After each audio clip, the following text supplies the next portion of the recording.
വിശുദ്ധ വേദപുസ്തകം ഉൽപ്പത്തി പുസ്തകം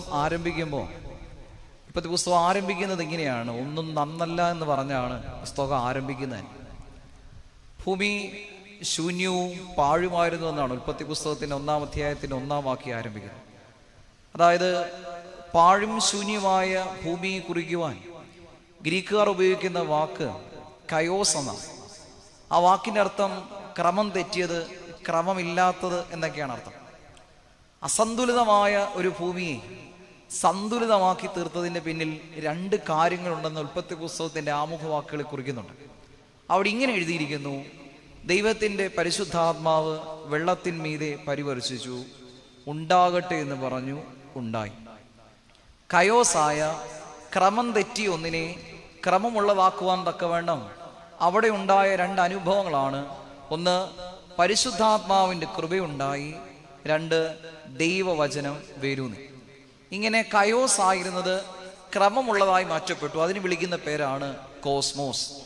നമുക്കറിയാം, നമ്മളുടെ മുഖത്ത് ഈ ക്രമം തെറ്റിയ ഈ മുഖത്തെ സൗന്ദര്യമുള്ള മുഖമാക്കുവാൻ നാം ഉപയോഗിക്കുന്ന വസ്തുക്കൾക്ക് വിളിക്കുന്ന പേരാണ് കോസ്മെറ്റിക് മെറ്റീരിയൽസ്. ഈ വാക്കിൻ്റെ ഉൽപ്പത്തി വരുന്നത് ഇവിടെ നിന്നാണ്. അപ്പോൾ മനോഹരമായൊരു ഭൂമി നിർമ്മിക്കുവാൻ തക്കവണ്ണം ദൈവം തിരഞ്ഞെടുത്ത 2 അനുഭവങ്ങളാണ്. ഒന്ന്, പരിശുദ്ധാത്മാവ് ധാരാളമായി വ്യാപരിച്ചു. 2, ദൈവവചനം വേരൂന്നി. ഈ ദേവാലയം ഈ പെരുന്നാളിന് മുമ്പ് ക്രമം തെറ്റിയ, അസന്തുലിതമായ, ശൂന്യവും പാഴുമായ ഒരു അനുഭവമാണ്. എന്നാൽ ഈ പെരുന്നാൾ കഴിയുമ്പോൾ ശൂന്യവും പാഴുമായി തീർന്ന ഈ ദേവാലയത്തിൻ്റെ ആത്മീയ അനുഭവം ദൈവത്തിൻ്റെ പരിശുദ്ധാത്മാവ് കൊണ്ടും ദൈവവചനത്തിൻ്റെ വേനൂന്നലാലും കയോസിൽ നിന്ന് കോസ്മോസിലേക്ക് പരിണമിക്കപ്പെടണം. അതിനാണ് നമ്മുടെ പിതാക്കന്മാർ വിശുദ്ധ പെരുന്നാളിൻ്റെ ആരാധനകളിൽ വിശുദ്ധ കുർബാനയ്ക്ക് ഏറെ പ്രാധാന്യം കൊടുക്കുന്നത്. കാരണം അത് പരിശുദ്ധാത്മാവിൻ്റെ കൃപ വ്യാപരിക്കുന്ന നിമിഷങ്ങളാണ്. അതാണ് പരിശുദ്ധാത്മാവിൻ്റെ കൃപ. അതുപോലെ തന്നെ പ്രാധാന്യമുള്ളതാണ് ദൈവവചനം വേരൂന്നുന്ന ശുശ്രൂഷ. അതാണ് ഈ സന്ധികളിൽ നടക്കുന്നത്. ഒരുപോലെ വിശുദ്ധ കുർബാനയും ദൈവവചന ശുശ്രൂഷയും കൈകാര്യം ചെയ്യപ്പെടുമ്പോഴേ കയോസിൽ നിന്ന് കോസ്മോസിലേക്ക് പരിണമിക്കുക. അതുകൊണ്ടാണ് വേദചിന്തകന്മാർ പറയുന്നത് ബ്രേക്കിംഗ് ഓഫ് ബ്രെഡും ബ്രേക്കിംഗ് ഓഫ് വേർഡും ഒരുപോലെ ഇക്വലൻ്റ് ആണ്. ഒരു പെരുന്നാൾ ആത്മീയപരമായി പൂർത്തീകരിക്കപ്പെടണമെങ്കിൽ വിശുദ്ധ കുർബാനയോ അതിനോടനുബന്ധമായ കാര്യങ്ങൾ മാത്രം പോരാ, പിന്നെയോ ദൈവവചനം പഠിക്കുവാനും ആ വചനം ഹൃദയത്തിൽ വേരൂന്നുവാൻ തക്കവണ്ണം പര്യാപ്തമാകുമ്പോൾ മാത്രമേ പെരുന്നാളുകൾ അർത്ഥപൂർണമായി തീരൂ. ഞാൻ ദൈവത്തിൽ ശരണപ്പെടുന്നു. കയോസിൽ നിന്ന് കൊറ്റനെല്ലൂർ മർത്തസ്മുനിയിലെ സ്നേഹിതർ മനോഹരമായ ഒരു കോസ്മോസിൻ്റെ അനുഭവത്തിലേക്ക് വർത്തിക്കുവാൻ ഈ അനുഗ്രഹപൂർണമായ സൗന്ദര്യാത്മകമായ ദേവാലയത്തിൻ്റെ ആത്മീയ അന്തരീക്ഷം നിങ്ങൾക്ക് സാധ്യമുള്ളതാക്കി തീർക്കട്ടെ എന്ന് സ്നേഹപൂർവ്വം പ്രാർത്ഥിക്കുന്നു. സ്നേഹിതരെ, ഈ രാത്രി ദൈവാത്മാവിനാൽ നിങ്ങളോട് സംവേദിക്കുവാൻ ആഗ്രഹിക്കുന്നത് മനോഹരമായ ഒരു യാത്രയുടെ അനുഭവത്തെക്കുറിച്ചാണ്. ഇപ്പോൾ പ്രിയപ്പെട്ട ഗായക സംഘം വളരെ താളാത്മകമായി സൗന്ദര്യത്തോടുകൂടെ, ഞാൻ ചോദിക്കുകയായിരുന്നു ആരാണ് ഇതിന് ചുക്കാൻ പിടിക്കുന്ന മാസ്റ്റർ എന്ന്. തീർച്ചയായിട്ടും എല്ലാ കൂട്ടുകാരുടെയും ഈ വിജയത്തിൻ്റെ മുന്നിൽ നിസ്വാർത്ഥമായി നിൽക്കുന്ന മനുഷ്യൻ, അദ്ദേഹത്തിൻ്റെ പേര് ഞാൻ ഇപ്പോഴാണ് പഠിച്ചത്, അജിത്ത്. നിങ്ങളെ അങ്ങേയറ്റം അനുമോദിക്കുന്നു. കുഞ്ഞുങ്ങൾ അങ്ങേയറ്റം ആസ്വദിച്ചാണ് ഈ പാട്ട് പാടുന്നത്. കാരണം അവരുടെ ശരീരഭാഷയും അവരുടെ താളാത്മകതയും അവരിൽ നിന്ന് വായിൽ നിന്ന് വരുന്ന വാക്കുകളൊക്കെ അത്രമേൽ നിങ്ങളുടെ അധ്വാനത്തെ ഫലവത്താക്കുന്നുള്ളതിൻ്റെ അനുഭവമാണ്. തീർച്ചയായിട്ടും ഈ കുഞ്ഞുങ്ങൾ പാടിയ മനോഹരമായ പാട്ടിൽ 2 ഗീതങ്ങൾ പാടി. ആ 2 ഗീതങ്ങളിലും സ്പഷ്ടമായി തെളിയിക്കപ്പെട്ട ഒന്നാണ്, ഈ യാത്ര ഒരു സിയോൻ യാത്രയാണ്. നമ്മുടെ പിതാക്കന്മാർ നമുക്ക് നൽകിയിട്ടുള്ള ആത്മീക ബോധ്യവും പരിവേഷവും അതാണ്. നാം ജീവിക്കുന്നത് പാലും തേനും ഒഴുകുന്ന ഒരു കനാൻ സ്വപ്നം കണ്ടുകൊണ്ടാണ്.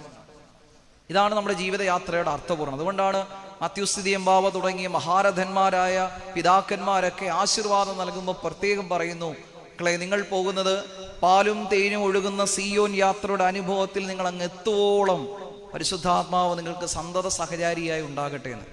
സ്നേഹിതരെ, ഈ രാത്രി നാം പഠിക്കുകയും ദൈവപ്രേരിതമായി അനുഭവവേദ്യമാക്കുകയും ചെയ്യുന്നത് ഈ കനാൻ യാത്രയിൽ നാം കരുതേണ്ടുന്ന വസ്തുക്കളെ കുറിച്ചാണ്. ഒരു യാത്രയ്ക്കിറങ്ങുമ്പോൾ നമ്മുടെ ഹൃദയത്തിലും ജീവിതത്തിലും നാം കരുതുന്ന വസ്തുക്കൾ പോലെ പാലും തേനും ഒഴുകുന്ന അങ്ങുള്ള ഈ കനാൻ യാത്രയ്ക്ക് യാത്ര തിരിക്കേണ്ടുന്ന നാം കരുതേണ്ടുന്ന ജീവിത മൂല്യങ്ങളെ കുറിച്ചാണ് നാം ഈ രാത്രി ചിന്തിക്കുന്നത്. അതേ കനാൻ യാത്രയ്ക്ക് ആദ്യം പുറപ്പെട്ട ഒരു ജനതയെക്കുറിച്ച് നാം പഠിക്കുന്നത് പുറപ്പാട് പുസ്തകത്തിലാണ്. മോശ എന്ന നിത്യനായ പ്രവാചകന്റെ ആത്മീയ അനുഭവത്തിൽ 1,00,000-ൽ പരം ഒരു വലിയ ജനസമൂഹം ഈ കനാൻ യാത്രയ്ക്ക് ആദ്യമായി കടന്നു വരികയാണ്. നോക്കി, അവരുടെ യാത്ര ആരംഭിക്കുന്നത് ചെങ്കടൽ ഭേദിച്ച് അതിൽ മുങ്ങിക്കുളിച്ച് ഒരു മരുഭൂമിയിലേക്കാണ്. ആ മരുഭൂമിയിൽ 40 വർഷത്തോളം ചുറ്റി സഞ്ചരിച്ച് യോർദാന്റെ നദിക്കരയിലെത്തി അവിടെ നിന്ന് കനാനിലേക്കായിരുന്നു ആ യാത്ര പ്രവേശിച്ചത്. ഈ ക്രിസ്തീയ യാത്ര ആരംഭിച്ചത് എവിടെയാണെന്ന് ചിന്തിച്ചു നോക്കി. എവിടെയോ ആരംഭിച്ച് മാമോദീസ തൊട്ടി എന്ന ഈ സ്നാനത്തിന്റെ ചെങ്കടലിന്മേൽ ഹൃദയപൂർവ്വം ഭേദിക്കപ്പെട്ട് ഈ ജീവിതത്തിന്റെ മരുയാത്രയിൽ സഞ്ചരിച്ച് എപ്പോഴോ കാണത്തുമെന്ന് പ്രതീക്ഷയോടെ ജീവിക്കുന്ന യോർദാന്റെ മടിക്കരയിലേക്ക് എത്തി ദൈവത്തിന്റെ പാലും തേനും ഒഴുകുന്ന സ്വർഗീയ കനാലിലേക്ക് എത്തുമെന്ന പ്രത്യാശപൂർണമായ ജീവിത അനുഭവങ്ങളാണ് നമ്മെ ഹൃദയത്തോട് ചേർത്ത് പിടിക്കുന്നത്. എൻ്റെ വല്യമ്മച്ചി മരിക്കുന്നതിന് മുമ്പ് വരെയും തൻ്റെ മുണ്ടിൻ്റെ കോത്തലയിൽ നാണയത്തൊട്ടുകൾ കെട്ടിയിടുമായിരുന്നു. കളിയാക്കി ചോദിച്ചിട്ടുണ്ട്, വല്യമ്മയ്ക്ക് കിറുക്കാന്ന്. വല്യമ്മച്ചിയോട് ചോദിക്കും, എന്നാത്തിനാ വല്യമ്മച്ചി ഈ മുണ്ടിൻ്റെ കോത്തലേക്ക് ഈ നാണയം കെട്ടിയിടുന്നേ? അമ്മച്ചി പറഞ്ഞു തരും, മക്കളെ, നമ്മൾ മരിച്ചങ്ങ് ചെല്ലുമ്പോൾ ഈ കടവ് കടക്കേണ്ടതായിട്ടുണ്ട്. കടത്തുകാരന് കൊടുക്കാനുള്ള കടത്തുകൂലിയാണ് വല്യമ്മച്ചി സൂക്ഷിച്ചു വെച്ചിരുന്നത്. എപ്പോഴും പറഞ്ഞായിരുന്നു, മരിക്കുമ്പോഴും ഇത് കൂടെ തന്നെ തന്നേക്കണേടാന്ന്. നമ്മുടെ പിതാക്കന്മാർക്ക് അങ്ങനെ ഒരു വല്ലാത്ത വിശ്വാസമുണ്ട്. മരണശേഷവും കനാനിൽ എത്തുന്നതിന് മുമ്പ് ഒരു കടത്ത് കടക്കണം. ആ കടത്തിലേക്ക് കടത്തുകാരന് കൊടുക്കാനുള്ള കടത്തുകൂലി കരുതിയ പിതാക്കന്മാരുടെ മക്കളാണ് നാം.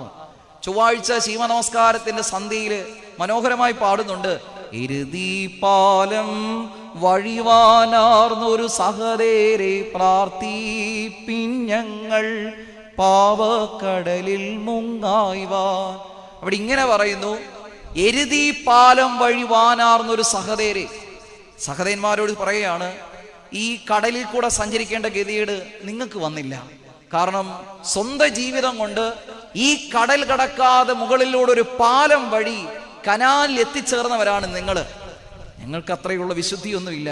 അതുകൊണ്ട് ഞങ്ങൾ ഈ അഗ്നിക്കടല് ഞങ്ങൾ നീന്തി വരുക. ഇപ്പോൾ സഹദേരോട് പ്രാർത്ഥിക്കുകയാണ്, നിങ്ങൾ ഞങ്ങൾക്ക് വേണ്ടി പ്രാർത്ഥിക്കണം. ഈ അഗ്നിക്കടലിൽ ഞങ്ങൾ എന്ത് ചെയ്യരുത്? മുങ്ങിപ്പോരുത്. ഞങ്ങളിങ്ങനെ തുഴഞ്ഞ് അക്കരെ എത്തണം. ഞങ്ങളുടെ ജീവിതത്തിൽ ഒത്തിരി കുറവുണ്ട്. ആ കുറവ് മുഖാന്തരം ഈ അഗ്നിക്കടലിൽ ഞങ്ങളുടെ വള്ളം മുങ്ങിപ്പോകാതിരിക്കുവാൻ പാലം വഴി അക്കരെ പോകുന്ന സഹദേരെ, പരിശുദ്ധരെ, നിങ്ങൾ ഞങ്ങൾക്ക് വേണ്ടി ദൈവസ്ഥാനത്തിൽ പ്രാർത്ഥിക്കണേന്ന്. എന്ത് അർത്ഥപൂർണമായിട്ടാണ് നമ്മുടെ പിതാക്കന്മാര് മരണമെന്ന യാത്രയെ കുട്ടിക്കുറിക്കുന്നതെന്ന് നിങ്ങളൊന്ന് ചിന്തിച്ചു നോക്കി. ഐതിഹ്യ പാരമ്പര്യങ്ങളിൽ, പ്രത്യേകിച്ച് പുരാണങ്ങളിൽ, മഹാഭാരതത്തിൽ യുധിഷ്ഠിരന് ഇത്തരത്തിലൊരു അനുഭവം ഉണ്ടാകുന്നുണ്ട്. യുധിഷ്ഠിരനോട് വനദേവത ചോദിക്കുന്നൊരു ചോദ്യമുണ്ട്, യുധിഷ്ഠിര, ലോകത്തിലെ ഏറ്റവും വലിയ അത്ഭുതം എന്താണെന്ന്. യുധിഷ്ഠിരൻ നൽകുന്ന മറുപടി, വിജ്ഞാനീയനായ യുധിഷ്ഠിരനാണ്. പിന്നാലെ ഉണ്ടായ സഹോദരങ്ങളൊക്കെ കൊടുമുടി കയറി ഇറങ്ങപ്പോ മർത്യപ്പെട്ടു പോവുകയും ഏറ്റൊടുക്കൊരു നായയും കൊണ്ട് കുന്നിന്റെ മുകളിലേക്ക് കടക്കുകയും ചെയ്യുന്ന യുധിഷ്ഠിരനോടാണ് വനദേവത ചോദിക്കുന്നത്, ഈ ലോകത്തിലെ ഏറ്റവും വലിയ അത്ഭുതം എന്താണെന്ന്. യുധിഷ്ഠിരൻ നൽകുന്ന മറുപടി ഇങ്ങനെയാണ്, മുന്നിലും പിന്നിലും പലരും മരിച്ചു വീണിട്ടും നാം മരിക്കുകയില്ല എന്ന് മൂഢകരമായി ചിന്തിച്ചുള്ള ഈ യാത്രയാണ് ഏറ്റവും വലിയ അത്ഭുതം. മുമ്പിൽ പലരും വീണു, നമ്മളെക്കാൾ പ്രായം കുറഞ്ഞ പലരും വീണു. പക്ഷെ നമ്മളിപ്പോഴും പറയും, നമ്മളിപ്പോഴെങ്ങും മരിക്കത്തില്ല, ഇനിയുണ്ട്. 85, 90, ഒരു 100 അടുക്കെ വരെ ജീവിച്ചിരിക്കും. ഈ മനുഷ്യന്റെ മൂഢത്വമാണ് ലോകത്തിലെ ഏറ്റവും വലിയ അത്ഭുതം. പ്രിയപ്പെട്ടവരെ, ഈ കനാൻ യാത്രയിൽ ചെങ്കടൽ എന്ന മാമോദീസായിലൂടെ പാലും തേനും ഒഴുകുന്ന ഈ കനാലിലേക്കുള്ള യാത്രയിൽ നാം ഹൃദയത്തോട് ചേർത്ത് കരുതേണ്ടുന്ന 5 വസ്തുക്കളെ കുറിച്ച് മോശ ഇസ്രായേൽ മക്കളോട് കരുതണമെന്ന് ആവശ്യപ്പെടുകയും പൂർവ്വപിതാക്കന്മാർ നമ്മളോട് ഗ്രഹാതുരത്വത്തോടെ വീണ്ടും വീണ്ടും കരുതണമെന്ന് ആവശ്യപ്പെടുകയും ചെയ്യുന്ന 5 കാര്യങ്ങൾ, പഞ്ചദളങ്ങളെ കുറിച്ചാണ് നാം ഇനി സന്ധ്യയിൽ പഠിക്കുന്നത്. ഒന്നാമത് നാം പഠിക്കുന്നത് കുഞ്ഞാടിന്റെ രക്തമാണ്. ഒന്നാമത് ഈ കനാൻ യാത്രയ്ക്ക് നാം കരുതേണ്ടുന്ന വസ്തുവാണ് കുഞ്ഞാടിന്റെ രക്തം. സ്നേഹിതരെ, കുഞ്ഞാടിന്റെ രക്തം എന്ന വാക്യം, ആ ചിന്ത വിശുദ്ധ വേദപുസ്തകത്തിൽ പ്രത്യക്ഷമാകുന്നത് പുറപ്പാട് പുസ്തകത്തിന്റെ 12-ാം അധ്യായത്തിലാണ്. പെസഹയുടെ മുന്നൊരുക്കവുമായി ബന്ധപ്പെട്ടാണ് വിശുദ്ധ വേദപുസ്തകത്തിൽ കുഞ്ഞാടിന്റെ രക്തം എന്ന ആശയം ആദ്യമായി അവതരിക്കപ്പെടുന്നത്. എന്നാൽ നാം പഠിച്ച പെസഹായുടെ ചരിത്രങ്ങൾക്കപ്പുറത്ത് പഴയ നിയമത്തിൽ ഈ പെസഹായ്ക്ക് നിത്യമായ ഒരു ചരിത്രമുണ്ട്. വിശുദ്ധ വേദപുസ്തകത്തിന്റെ ചരിത്രങ്ങൾക്കപ്പുറത്ത്, കാലഗതികൾക്കപ്പുറത്ത് പെസഹ ആരംഭിക്കുന്നത് യഹൂദന്മാരുടെ ആഘോഷിച്ച പെസഹയായിട്ടല്ല, പിന്നെയോ ആട്ടിടയന്മാർ ആഘോഷിച്ച വസന്തോത്സവം എന്നതാണ് പെസഹയുടെ ആദ്യ ചരിത്രം. പെസഹ ആരംഭിക്കുന്നത് അങ്ങനെയാണ്. ആട്ടിടയന്മാർ ആരംഭിച്ച വസന്തോത്സവമായിരുന്നു പിന്നീട് പെസഹയായി പരിണമിച്ചത്. നിങ്ങൾക്കറിയാമോ, ഇസ്രായേലിന്റെ ആട്ടിടയന്മാർ ശീതകാലം ആവുമ്പോൾ മരുഭൂമിയുടെ അതിർത്തികളിൽ ആടുമേയ്ക്കുവാൻ പോകുന്ന പതിവുണ്ടായിരുന്നു. അങ്ങനെ ശീതകാലത്തിൽ മരുഭൂമിയിൽ ആടുമേയിച്ചിരുന്ന ആട്ടിടയന്മാർ പ്രത്യേകിച്ച് മാർച്ച് ഏപ്രിൽ മാസമാകുമ്പോൾ കൊയ്ത്ത് കഴിഞ്ഞ പാടങ്ങളും പച്ചപ്പുൽമേടുകളും തേടി അവർ നാട്ടിൻപുറങ്ങളിലേക്ക് മടങ്ങും. നാട്ടിൻപുറങ്ങളിലേക്ക് മടങ്ങുന്നതിന് മുമ്പ് തങ്ങൾ ജീവിച്ച ഇടത്ത് അവർ ആഘോഷിച്ച ഉത്സവത്തിന്റെ പേരായിരുന്നു വസന്തോത്സവം. അതായത് മഹാവിഷു കഴിഞ്ഞ് വരുന്ന പൗർണമി രാത്രിയിലായിരുന്നു ഈ വസന്തോത്സവം എന്ന ദിവസം അവർ ആഘോഷിച്ചിരുന്നു. ഈ ദിവസത്തിന് ഒരു പ്രത്യേകതയുണ്ട്. നമ്മൾ സയൻസ് ക്ലാസ്സുകളിൽ പഠിച്ചിട്ടുണ്ട്, സൂര്യൻ ഭൂമധ്യരേഖയ്ക്ക് മധ്യേ വരുമ്പോൾ പകലും രാത്രിയും തുല്യമായി വരുന്നൊരു ദിവസമുണ്ട്. എന്താ? പനിയായിരുന്നു, അറിയത്തില്ല. മാർച്ച് 21 ഭൂമധ്യരേഖയ്ക്ക് മധ്യേ സൂര്യൻ കടന്നു വരുമ്പോൾ പകലും രാത്രിയും തുല്യമായി വരുന്നത്. പ്രിയപ്പെട്ടവരെ, യഹൂദന്മാർ, അവരുടെ മുൻഗാമികളായ ആട്ടിടയന്മാർ വസന്തോത്സവം ആചരിച്ചിരുന്നത് ഈ ഭൂമിയുടെ പരിക്രമണത്തിന്റെ ഭാഗമായി പകലും രാത്രിയും തുല്യമായി വരുന്ന ആ ദിവസത്തിന് ശേഷം വരുന്ന പൗർണമി രാത്രിയിലായിരുന്നു അവർ വസന്തോത്സവം ആചരിച്ചിരുന്നത്. ആ രാത്രി അവരൊരു കുഞ്ഞാടിനെ എടുക്കും. ഏറ്റവും കുഞ്ഞാടിനെടുത്ത് അതിൻ്റെ രക്തം മുറിച്ച് അവർ ജീവിച്ച ആ കൂടാരത്തൂണിന്മേൽ പുരട്ടി മാംസം തീയിലിട്ട് ചുട്ട് രുചിക്കായിട്ട് മരുഭൂമിയിൽ വളരുന്ന കാട്ടുചെടി ഭക്ഷിച്ച് ഇങ്ങനെ ഈ ഇടയന്മാർ വസന്തോത്സവം ആചരിച്ചു. ഞാൻ എന്തിനാണ് ഈ പൗർണമിയും ഭൂമധ്യയൊക്കെ പറഞ്ഞെന്ന് ചോദിച്ചാല്, സ്നേഹിതരെ, നാം ഇന്ന് ആചരിക്കുന്ന പെസഹ ഓരോ ആണ്ടിലും ചിലപ്പോൾ മാർച്ച് വരും, ചിലപ്പോൾ മെയ് വരും, ചിലപ്പോൾ ഏപ്രിൽ വരും. എന്തുകൊണ്ടാണ് ഇതിനൊരു കൃത്യത ഇല്ലാത്തത്? അതിൻ്റെ താളം ഇങ്ങനെയാണ്. മാർച്ച് 21 ശേഷം വരുന്ന ആദ്യ പൗർണമി രാത്രി, അതിനോട് ചേർന്ന് വരുന്ന വ്യാഴാഴ്ചയാണ് എല്ലാ ആണ്ടിലും പെസഹ. വേണേ കലറെടുത്ത് നോക്കിയോ. മാർച്ച് 21 ശേഷം വരുന്ന പൗർണമി രാത്രിയോ ആ പൗർണമി രാത്രിയോട് ചേർന്ന് വരുന്ന വ്യാഴാഴ്ചയാണ് പെസഹ. ആ പെസഹായ്ക്ക് ശേഷമുള്ള വെള്ളി ദുഃഖവെള്ളി, ആ ദുഃഖവെള്ളിക്ക് ശേഷമുള്ള ഞായർ ഈസ്റ്റർ, ആ ഞായറിന് തൊട്ടു മുമ്പെയുള്ള ഞായർ ഓശാന. ഇങ്ങനെയാണ് പഞ്ചാംഗം ക്രമീകരിക്കുന്നത്. ഈ പെസഹ ഒരുക്കപ്പെടുന്നത് ആട്ടിടയന്മാരുടെ ശൂന്യതലങ്ങളിലെ ദിവ്യബോധത്തോടുകൂടിയാണ്. പ്രിയപ്പെട്ടവരെ, അങ്ങനെ ആട്ടിടയന്മാരായിരുന്നു പെസഹ എന്ന് നാം വിളിക്കുന്ന ഈ പെസഹയുടെ മുൻകുറിയായ വസന്തോത്സവം തുടങ്ങി വെച്ചത്. അങ്ങനെ അവർ ക്ലേശശീലത്തിൽ നിന്ന് സന്തോഷത്തിന്റെ വസന്തത്തിലേക്ക്, മരുഭൂമിയിൽ നിന്ന് സ്വാതല പ്രദേശത്തേക്കുള്ള കടന്നുപോക്കിനെ, അങ്ങനെയാണല്ലോ പെസഹ എന്ന വാക്കിന്റെ അർത്ഥം, ഈ കടന്നുപോക്കിനെ അവർ വിളിച്ച പേരായിരുന്നു ആദ്യ പെസഹ. അതിന് വസന്തോത്സവം എന്ന് പേർ. രണ്ടാമത്, ഈ പെസഹയുടെ രണ്ടാമത്തെ അനുഭവമാണ് ഈ ആട്ടിടയന്മാർ ആഘോഷിച്ച ഈ വസന്തോത്സവത്തെ, നാടോടികളായ ആട്ടിടയന്മാർ ആചരിച്ച ഈ വസന്തോത്സവത്തെ ഇസ്രായേൽ മക്കൾ തങ്ങളുടെ ദൈവാനുഭവത്തിന്റെ വെളിച്ചത്തിൽ വ്യാഖ്യാനിച്ചതാണ് രണ്ടാമത്തെ പെസഹ. ആ പെസഹയെ കുറിച്ചാണ് പുറപ്പാട് പുസ്തകം 12-ാം അധ്യായത്തിൽ നാം പഠിക്കുന്നത്. അവിടെ ഇങ്ങനെ പഠിക്കുന്നു: ആട്ടിടയന്മാർ പുതിയ മേച്ചിപ്പുറങ്ങൾ തേടിപ്പോയെങ്കിൽ ഇസ്രായേൽ മക്കൾ അടിമത്വത്തിൽ നിന്ന് സ്വാതന്ത്ര്യത്തിലേക്ക് പോയി മറഞ്ഞു. ആട്ടിടയന്മാർ പൈശാചിക ശക്തി അകറ്റുവാൻ കൂടാരക്കാലുകളിൽ രക്തം പുരട്ടിയെങ്കിൽ ഇസ്രായേൽ മക്കൾ കട്ടിളപ്പടിയിൽ ഈജിപ്തിന്റെ ആദിജാതന്മാരെ വധിച്ച് ഇസ്രായേൽ വീടുകളെ ഉപദ്രവിക്കാതെ കടന്നുപോയ സംഹാരദൂതന്റെ സ്മരണാർത്ഥം കട്ടിളപ്പടിമേൽ രക്തം പുരട്ടി തുടങ്ങി. മൂന്നാമത്, സ്വാതല പ്രദേശത്ത് ജീവിച്ച ആട്ടിടയന്മാർ ഇറച്ചിക്ക് സ്വാദേകാൻ കൈപ്പുള്ള ഇലകൾ ഭക്ഷിച്ചെങ്കിൽ ഇസ്രായേൽ മക്കൾ ഈജിപ്തിന്റെ ക്ലേശങ്ങളെ അനുസ്മരിക്കുന്ന അരുചികരമായ ഭക്ഷണമായി ആ ഇലകളെ കൂട്ടിച്ചേർത്തു. അങ്ങനെ പെസഹയുടെ ആദ്യ കഥ ആരംഭിക്കുന്നത് ഇടയന്മാരുടെ പൊതുനിരത്തിലെ ആത്മീയ അനുഭവത്തെയാണ്. രണ്ടാമത്, ആ അനുഭവത്തെ യഹൂദന്മാർ സ്വന്തം ഭവനങ്ങളിലേക്ക് വിളിച്ചെടുപ്പിച്ചു. ഒന്നാമത് പെസഹ എവിടെയായിരുന്നു? ഒരു പൊതുനിരത്തിലായിരുന്നു. രണ്ടാമത് പെസഹ എവിടെയായി? യഹൂദന്മാരുടെ വീടുകളിലായി. മൂന്നാമത്, ഈ പെസഹയുടെ ചരിത്രം BC 7-ാം നൂറ്റാണ്ടിലാണ് ആരംഭിക്കുന്നത്. 2 രാജാക്കന്മാരുടെ പുസ്തകം 23-ാം അധ്യായത്തിന്റെ 1 മുതൽ 23 വരെയുള്ള വാക്യങ്ങളിൽ BC 7-ാം നൂറ്റാണ്ടിൽ ജോസിയ രാജാവിന്റെ മതനവീകരണത്തിന്റെ കാതലായ ഭാഗങ്ങളെ കുറിക്കുന്നുണ്ട്. ആ കാതലായ ഭാഗങ്ങളിൽ ജോസിയ രാജാവ് കൊണ്ടുവന്ന മതനവീകരണത്തിന്റെ വലിയ അനുഭവമാണ് വീടുകളിൽ ആചരിച്ചിരുന്ന പെസഹ എല്ലാവരും ദേവാലയത്തിൽ ആചരിക്കുവാൻ തക്കവണ്ണം ഒരുക്കമുള്ളതാക്കി തീർക്കണം. രാജാവ് ഇങ്ങനെ പറഞ്ഞു, കുഞ്ഞാടിനെ ഭവനങ്ങളിൽ കൊല്ലുന്നത് എന്നത് നിങ്ങൾ നിഷ്കൃഷ്ടമായി ചെയ്യേണ്ട ഒരു ബലിയർപ്പണമായി. വീടുതോറും ചെയ്യേണ്ടുന്ന ഈ ബലി യെരൂശലേം ദേവാലയത്തിൽ മാത്രമേ ചെയ്യാവൂ എന്ന് ജോസിയ രാജാവ് നിർബന്ധം പിടിച്ചു. വീട്ടിലെ കുടുംബത്തലവന്മാരല്ല പെസഹ മുറിക്കേണ്ടത്, പിന്നെയോ യെരൂശലേം ദേവാലയത്തിലെ പുരോഹിതന്മാരാണ്. എന്നിട്ട് അദ്ദേഹം പറഞ്ഞു, രക്തം കട്ടിളപ്പടിമേലല്ല ഒഴിക്കേണ്ടത്, യെരൂശലേം ദേവാലയത്തിന്റെ ബലിപീഠത്തിന്റെ ചുറ്റുമാണ് നിങ്ങൾ ആ രക്തം ഒഴിക്കേണ്ടത്. അങ്ങനെ യഹൂദന്മാർ വീട്ടിൽ ആഘോഷിച്ചിരുന്ന പെസഹ യെരൂശലേം ദേവാലയത്തിൽ കേന്ദ്രിതമായി യെരൂശലേമിന്റെ ദേശീയ ഉത്സവമായി പെസഹ മാറ്റപ്പെട്ടു. അച്ഛൻ ഇപ്പൊ പറഞ്ഞത് പെസഹയുടെ എത്രാമത്തെ ഘട്ടമായി? ഒന്ന് പുതുനേരത്തിലായിരുന്നു, അവിടെ നിന്ന് വീടുകളിലായി, വീടുകളിൽ നിന്ന് BC 7-ാം നൂറ്റാണ്ടിൽ യെരൂശലേം ദേവാലയത്തിലേക്ക് വന്നു. എന്നാൽ ആ ആണ്ടിൽ യെരൂശലേം ദേവാലയത്തിൽ പുതിയൊരു പെസഹ ആരംഭിക്കുകയായിരുന്നു. അനേക ലക്ഷം കുഞ്ഞാടുകളെ നിങ്ങൾ ചിന്തിക്കുക, ഓരോ കുടുംബത്തിൽ നിന്ന് ഓരോ കുഞ്ഞാടിനെ കൊണ്ടുവന്നാൽ യഹൂദന്മാരുടെ കുടുംബങ്ങളിൽ നിന്നും ലക്ഷോപലക്ഷം കുഞ്ഞാടുകളെയാണ് യെരൂശലേം ദേവാലയത്തിന്റെ ബലിപീഠത്തിന്മേൽ ബലി കഴിക്കുവാൻ തക്കവണ്ണം കൊണ്ടുവന്നുകൊണ്ടിരുന്നത്. എന്നാൽ അന്നൊരു ബലി നടന്നു പ്രിയപ്പെട്ടവരെ. ആ കുഞ്ഞാടിന്റെ രക്തം യെരൂശലേം ദേവാലയത്തിന്റെ സോക്കോൾഡ് ക്യാമ്പസിന്റെ ചാലുകളോട് ഒഴുകപ്പെട്ടപ്പോ അന്ന് വരെ ഇല്ലാത്ത വണ്ണം കവ്യവര്യന്മാർ പെസഹായുടെ പ്രഭാത നമസ്കാരത്തിൽ ഈ വിധം എഴുതി പാടി, നിർമ്മല കുഞ്ഞാടുകൾക്കായി തൻ രക്തത്തെ ഭാഗിച്ചോനെ ദേവ ദയ ചെയ്തിടണേ. അന്നൊരു പെസഹ നടന്നു. അനേകം കുഞ്ഞാടുകളെ വിമുക്തമാക്കുവാൻ തക്കവണ്ണം ഒരു കുഞ്ഞാട് ഒരു കുന്നിന്റെ മുകളിൽ തൻ്റെ രക്തത്തെ ഒഴുക്കി. അതാണ് നാം ഇന്ന് ആചരിക്കുന്ന പുതിയ പെസഹ.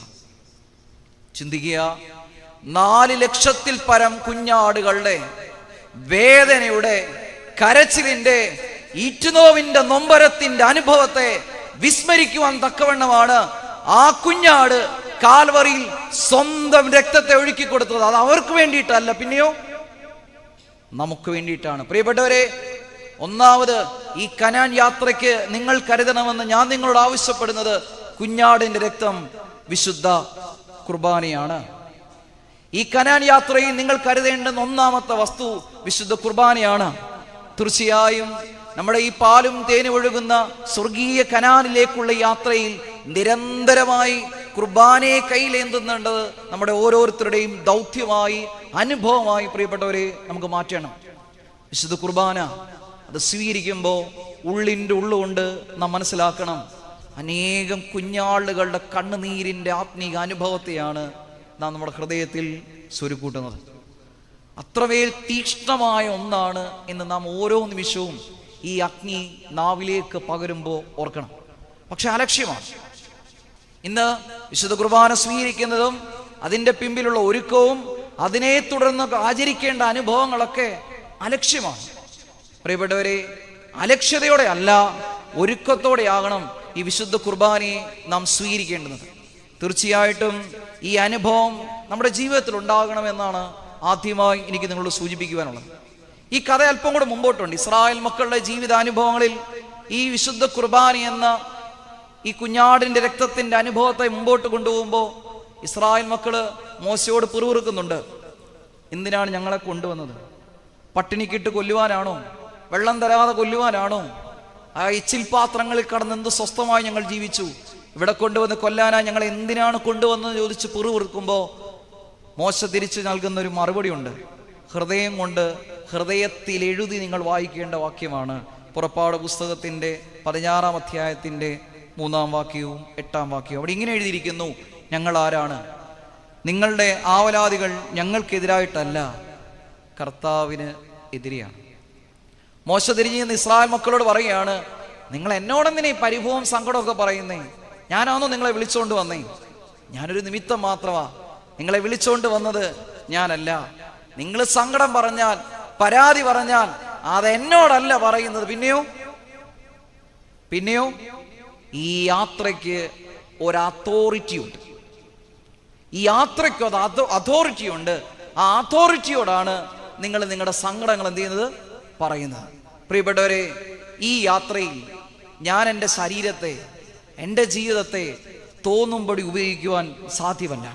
കാരണം ഈ ശരീരത്തെക്കുറിച്ച്, ഈ യാത്രയുടെ ഓരോ യാത്രികനെ കുറിച്ചും ബോധ്യമുള്ള ഒരു അതോറിറ്റി ഉണ്ട്. അതാരാണ്? സ്വർഗസ്ഥനായ ദൈവമാണ്. അപ്പം നമ്മൾ പറയും, എനിക്കിഷ്ടമുള്ള പോലെ, ഇതെൻ്റെ ജീവിതമാണ്, ഞാൻ ഇഷ്ടമുള്ള പോലെ ചെയ്യുമെന്ന്. പ്രിയപ്പെട്ടവരെ, നിങ്ങൾക്ക് ഇഷ്ടമുള്ള പോലെ നിങ്ങളുടെ ജീവിതത്തെ ക്രമീകരിക്കാൻ സാധിക്കുകയില്ല. നോക്കൂ, നമുക്ക് അധികം സമ്പാദ്യം ഉണ്ടായതുകൊണ്ട് ഒരു 1.5 ലക്ഷം രൂപയുടെ മനോഹരമായ ഡബിൾ ഡോർ ഫ്രിഡ്ജ് നമ്മൾ മേടിച്ചു. ഫ്രിഡ്ജ് മേടിക്കുമ്പോൾ ഫ്രിഡ്ജിനൊപ്പം എന്ത് കിട്ടും? അത് ഉപയോഗിക്കേണ്ടത് എങ്ങനെയാണെന്നുള്ള ഒരു ചെറിയ കുറിപ്പൂടെ കിട്ടും, അല്ലേ? ഞാൻ ഈ ഫ്രിഡ്ജ് മേടിച്ച് എൻ്റെ വീട്ടിൽ കൊണ്ടുവന്നു. ഭയങ്കര ചൂട്. ഞാൻ പറഞ്ഞു, 1.5 ലക്ഷം രൂപ എടുത്ത് മേടിച്ച ഫ്രിഡ്ജിന് ഇവിടെ ഇരിക്കുമ്പോൾ ഈ ചൂടത്ത് ഞാൻ ഇങ്ങനെ ഇരിക്കേണ്ട കാര്യമുണ്ടോ? ഇല്ല. ഞാൻ എൻ്റെ 2 ഫ്ലോറും ഫ്രിഡ്ജിൻ്റെ 2 ഡോറും തുറന്നിട്ടിട്ട് ഹാളിൽ പത്രം വായിച്ചിരിക്കാൻ തുടങ്ങി. കുറച്ചു നേരം തണുപ്പടിച്ചു. പതുക്കെ പതുക്കെ തണുപ്പൊക്കെ നിന്നു. ഞാൻ കസ്റ്റമർ കയറി വിളിച്ചു, ഫ്രിഡ്ജ് തണുക്കുന്നില്ല. ഇല്ല മേഡം, അങ്ങനെയല്ല. അല്ല, തണുക്കുന്നില്ല, നിങ്ങൾ വന്ന് നോക്കൂ. അപ്പോൾ കസ്റ്റമറിൽ നിന്ന് ആൾ വന്നു. അല്ല മാം, ഇത് തുറന്നിട്ടിരിക്കുന്ന എന്താണ്? അത് 1.5 ലക്ഷം രൂപ മേടിച്ച് ഞാൻ മേടിച്ചതാണ്. അതെനിക്ക് ഇഷ്ടമുള്ള ഉപയോഗിക്കാൻ എനിക്ക് സ്വാതന്ത്ര്യമുണ്ട്. അപ്പോൾ കസ്റ്റമർ സർവീസുകാരൻ പറയും, മാം, നിങ്ങളുടെ ഫ്രിഡ്ജാണ്, ശരി തന്നെ, നിങ്ങൾ കാശ് കൊടുത്തു, പക്ഷേ ഇത് തോന്നുന്ന പോലെ ഉപയോഗിക്കുവാൻ പറ്റില്ല. നിങ്ങളുടെ ജീവിതമാണ്, നിങ്ങളുടെ യാത്രയാണ്, പക്ഷെ തോന്നുന്ന പോലെ ഈ ജീവിതത്തെ വിനിയോഗിക്കാൻ നിങ്ങൾക്ക് സാധിക്കില്ല. ഈ യാത്രയ്ക്ക് ഒരു അതോറിറ്റി ഉണ്ട്. നിങ്ങൾ ഓരോരുത്തരെയും കുറിച്ചും കൃത്യമായി ബോധ്യമുള്ള ഒരുവൻ സ്വർഗത്തുണ്ട്. അവന്റെ നിശ്ചയത്തിന്, അവൻ എഴുതി തന്ന കുറിപ്പിന് വിരോധമായി നിങ്ങളുടെ ജീവിതത്തിൽ ഉണ്ടാകുന്ന ഒരു സങ്കടത്തിനും അവൻ എങ്ങനെയാ പരിഹാരം പറയുക? നിങ്ങൾ ഇഷ്ടമുള്ള പോലെ ജീവിച്ചിട്ട് ദൈവമേ എനിക്ക് എന്താ ഇങ്ങനെ തന്നെന്ന് ചോദിച്ചാൽ ദൈവം തിരിച്ചു ചോദിക്കും, മോനെ ഞാൻ തന്ന കുറിപ്പ് എന്തിയേ? അതുപോലാണോ നീ ജീവിച്ചത്? അല്ല. ഇതിനൊരു അതോറിറ്റി ഉണ്ട്. കുഞ്ഞാടിന്റെ രക്തം എന്നത് വിശുദ്ധ കുർബാന എന്ന് നാം ഹൃദയം കൊണ്ട് മനസ്സിലാക്കുമ്പോൾ തന്നെ ഈ കുർബാന അലക്ഷ്യമായി സ്വീകരിക്കണമെന്നൊരു ബോധ്യവും നമ്മുടെ മനസ്സിലുണ്ടാകണം. അതുകൊണ്ടാണ് പൗലോസ് ശ്ലീഹ പറഞ്ഞത്, അയോഗ്യമായി ഇത് ഭക്ഷിക്കുന്നവനൊക്കെ ഇതെന്താകും? ഒരു പ്രതിസന്ധി ഘട്ടത്തിന്റെ അനുഭവത്തിലേക്ക് പോകും. അതുകൊണ്ട് അല്പം ശ്രദ്ധയോടെ, ഞാൻ നിങ്ങളോട് മോശം അനുഭവത്തിൽ നിങ്ങൾ എടുക്കണ്ട. വിശുദ്ധ കുർബാന സ്വീകരിച്ചില്ലെങ്കിൽ സ്വീകരിച്ചില്ല എന്നതേ ഉള്ളൂ മക്കളെ. പക്ഷെ കുർബാന സ്വീകരിച്ചിട്ട് അലക്ഷ്യമാക്കിയാൽ സ്വജീവിതത്തിൻ്റെ അനുഭവത്തെ ഒത്തിരി നൊമ്പരത്തോടെ അത് ബാധിക്കും. വിശ്വാസത്തോടെ, ഒരുക്കത്തോടെ മാത്രം സ്വീകരിക്കേണ്ടതാണെന്ന് വിശുദ്ധ കുർബാന. ഇങ്ങനെ ഞെളിഞ്ഞിരുന്ന് ഇഷ്ടമുള്ളപ്പോൾ വന്നു കയറി, ഇഷ്ടമുള്ളപ്പോൾ എടുത്തിട്ട് പോയി, അച്ഛാ ഞങ്ങൾ ദൂരേന്ന് വരുന്നവരാ, കുർബാന തീർന്ന് എല്ലാവരും പോയി കഴിഞ്ഞിട്ട് എനിക്ക് മാത്രം തന്നാൽ മതി എന്ന് നിരക്കുന്ന ആത്മീയ അനുഭവമല്ല കുർബാന. തീർച്ചയായും ഈ കനാൻ യാത്രയിൽ നിങ്ങളുടെ കയ്യിൽ ഉണ്ടാകണമെന്ന് മോശ നമ്മോട് പറയുകയും പിതാക്കൻ നമ്മോട് ശഠ്യം പിടിക്കുകയും ചെയ്ത ഒന്നാമത്തെ ദളം എന്താണ്? കുഞ്ഞാടിന്റെ രക്തം. അതെന്താണ്? വിശുദ്ധ കുർബാന. രണ്ടാമത്, ഈ കനാൻ യാത്രയിൽ നിങ്ങൾ കരുതേണ്ടുന്ന രണ്ടാമത്തെ വസ്തുവാണ് പുളിപ്പ്. സ്നേഹിതരെ, ഈ കനാൻ യാത്രയിൽ പുളിപ്പിനേറെ പ്രാധാന്യമുണ്ട്. വിശുദ്ധ വേദപുസ്തകത്തിലും സഭാജീവിതത്തിലും നമ്മുടെ ദൈനംദിന ജീവിതത്തിലും പുളിപ്പിനേറെ പ്രാധാന്യമുണ്ട്. നിങ്ങളൊന്ന് ചിന്തിച്ചു നോക്കിയേ. ഇന്നലെ ഒരുക്കി വെച്ച തൈരാണ് ഇന്നത്തെ മോര്, അത് പുളിപ്പാണ്. ഇന്നലെ കരുതി വെച്ച വിദ്യാഭ്യാസമാണ് നമ്മളെ ഇന്ന് ഈ നിലയിലാക്കിയത്, എങ്കിൽ അത് പുളിപ്പാണ്. നമ്മുടെ അധ്വാനത്തിന്റെ ഫലം കൊണ്ട് അലമാരിയിൽ നാം സ്വരുക്കൂട്ടി വെക്കുന്നതൊക്കെ പുളിപ്പാണ്. കാരണം അത് നാളേക്ക് വേണ്ടി വിനിയോഗിക്കാൻ കരുതി വെക്കുന്ന, അതാണ് പുളിപ്പെന്ന വാക്കിന്റെ അർത്ഥം. ഇന്നുണ്ടായതിൽ നിന്ന് മിച്ചം വെക്കുകയോ നാളെ കരുതി മാറ്റി വെക്കുകയോ ചെയ്യുന്നതൊക്കെ എന്താണ്? പുളിപ്പാണ്. വിശുദ്ധ വേദപുസ്തകം വായിക്കുമ്പോഴും ഈ പുളിപ്പിന്റെ ഒരു മനോഹാരിതയുണ്ട്. ദൈവം ശരിക്കും സൃഷ്ടി ഉണ്ടാക്കിയത് പുളിപ്പെടുത്താണ്. ദൈവം 1-ാം ദിവസം ഒരു സൃഷ്ടി ഉണ്ടാക്കി, എന്നിട്ട് ചെങ്ങായി പോയി കയറി കിടന്നുറങ്ങി. 2-ാം ദിവസം എണ്ണീറ്റ് ദൈവം സൃഷ്ടി തുടങ്ങുന്നത് എങ്ങനെയാണെന്ന് അറിയാമോ? 1-ാം ദിവസം ഉണ്ടാക്കി വെച്ചതിന്റെ ബാക്കിയായിട്ടാണ്. അത് കാണണമെങ്കിൽ 5-ാം ദിവസത്തെ സൃഷ്ടി നോക്കിയാൽ മതി. 5-ാം ദിവസം ദൈവം തമ്പുരാൻ ഉറങ്ങി എണ്ണീറ്റ് വന്ന് 6-ാം ദിവസം മനുഷ്യനെ ഉണ്ടാക്കുന്നത് താൻ ഇന്നലെ ഉണ്ടാക്കി വെച്ച മണ്ണിൽ നിന്നാ. ആ മണ്ണിൽ നിന്ന് ദൈവം തന്റെ പുളിപ്പ് ചേർത്ത് മനുഷ്യനെ ഉണ്ടാക്കി. എന്നിട്ട് ആ മനുഷ്യനെ ഉറക്കി കിടത്തി അവന്റെ പുളിപ്പിൽ നിന്ന് അവനൊരു കൂട്ടുകാരി ഉണ്ടാക്കി. ജീവശൃംഖല ആരംഭിക്കുന്നത് എങ്ങനെയാ? ഈ മനുഷ്യന്റെ ഇവരുടെ പുളിപ്പുകളിൽ നിന്നാണ് പുതിയ തലമുറകൾ ഉണ്ടായിക്കൊണ്ടേയിരിക്കുന്നത്. വിശുദ്ധ വേദപുസ്തകത്തിന്റെ ചരിത്രം പഠിച്ചാൽ ദൈവം ഗോത്രം ഗോത്രമായും ചട്ടം ചട്ടമായും ജനവിഭാഗത്തെ വേർതിരിക്കാൻ നമുക്ക് കാണാൻ സാധിക്കും. 12 ഗോത്രങ്ങളിൽ നിന്നും തനിക്ക് ഇഷ്ടപ്പെട്ട പുളിപ്പിനെ വേർതിരിക്കുന്ന യഹോവയായ ദൈവത്തിന്റെ സൃഷ്ടി വൈഭവം എത്രമേൽ മനോഹരമാണ് നിങ്ങൾ ചിന്തിച്ചു നോക്കി. പ്രിയപ്പെട്ടവരെ, വിശുദ്ധ വേദപുസ്തകത്തിൽ പുളിപ്പിന് ഏറെ പ്രാധാന്യമുണ്ട്. എന്നാൽ ഞാൻ നിങ്ങളോട് കരുതുവാൻ പറയുന്ന ഈ പുളിപ്പ് കൂദാശ ജീവിതമാണ്. ഒന്നാമത് എന്തുണ്ടാകണം? വിശുദ്ധ കുർബാന.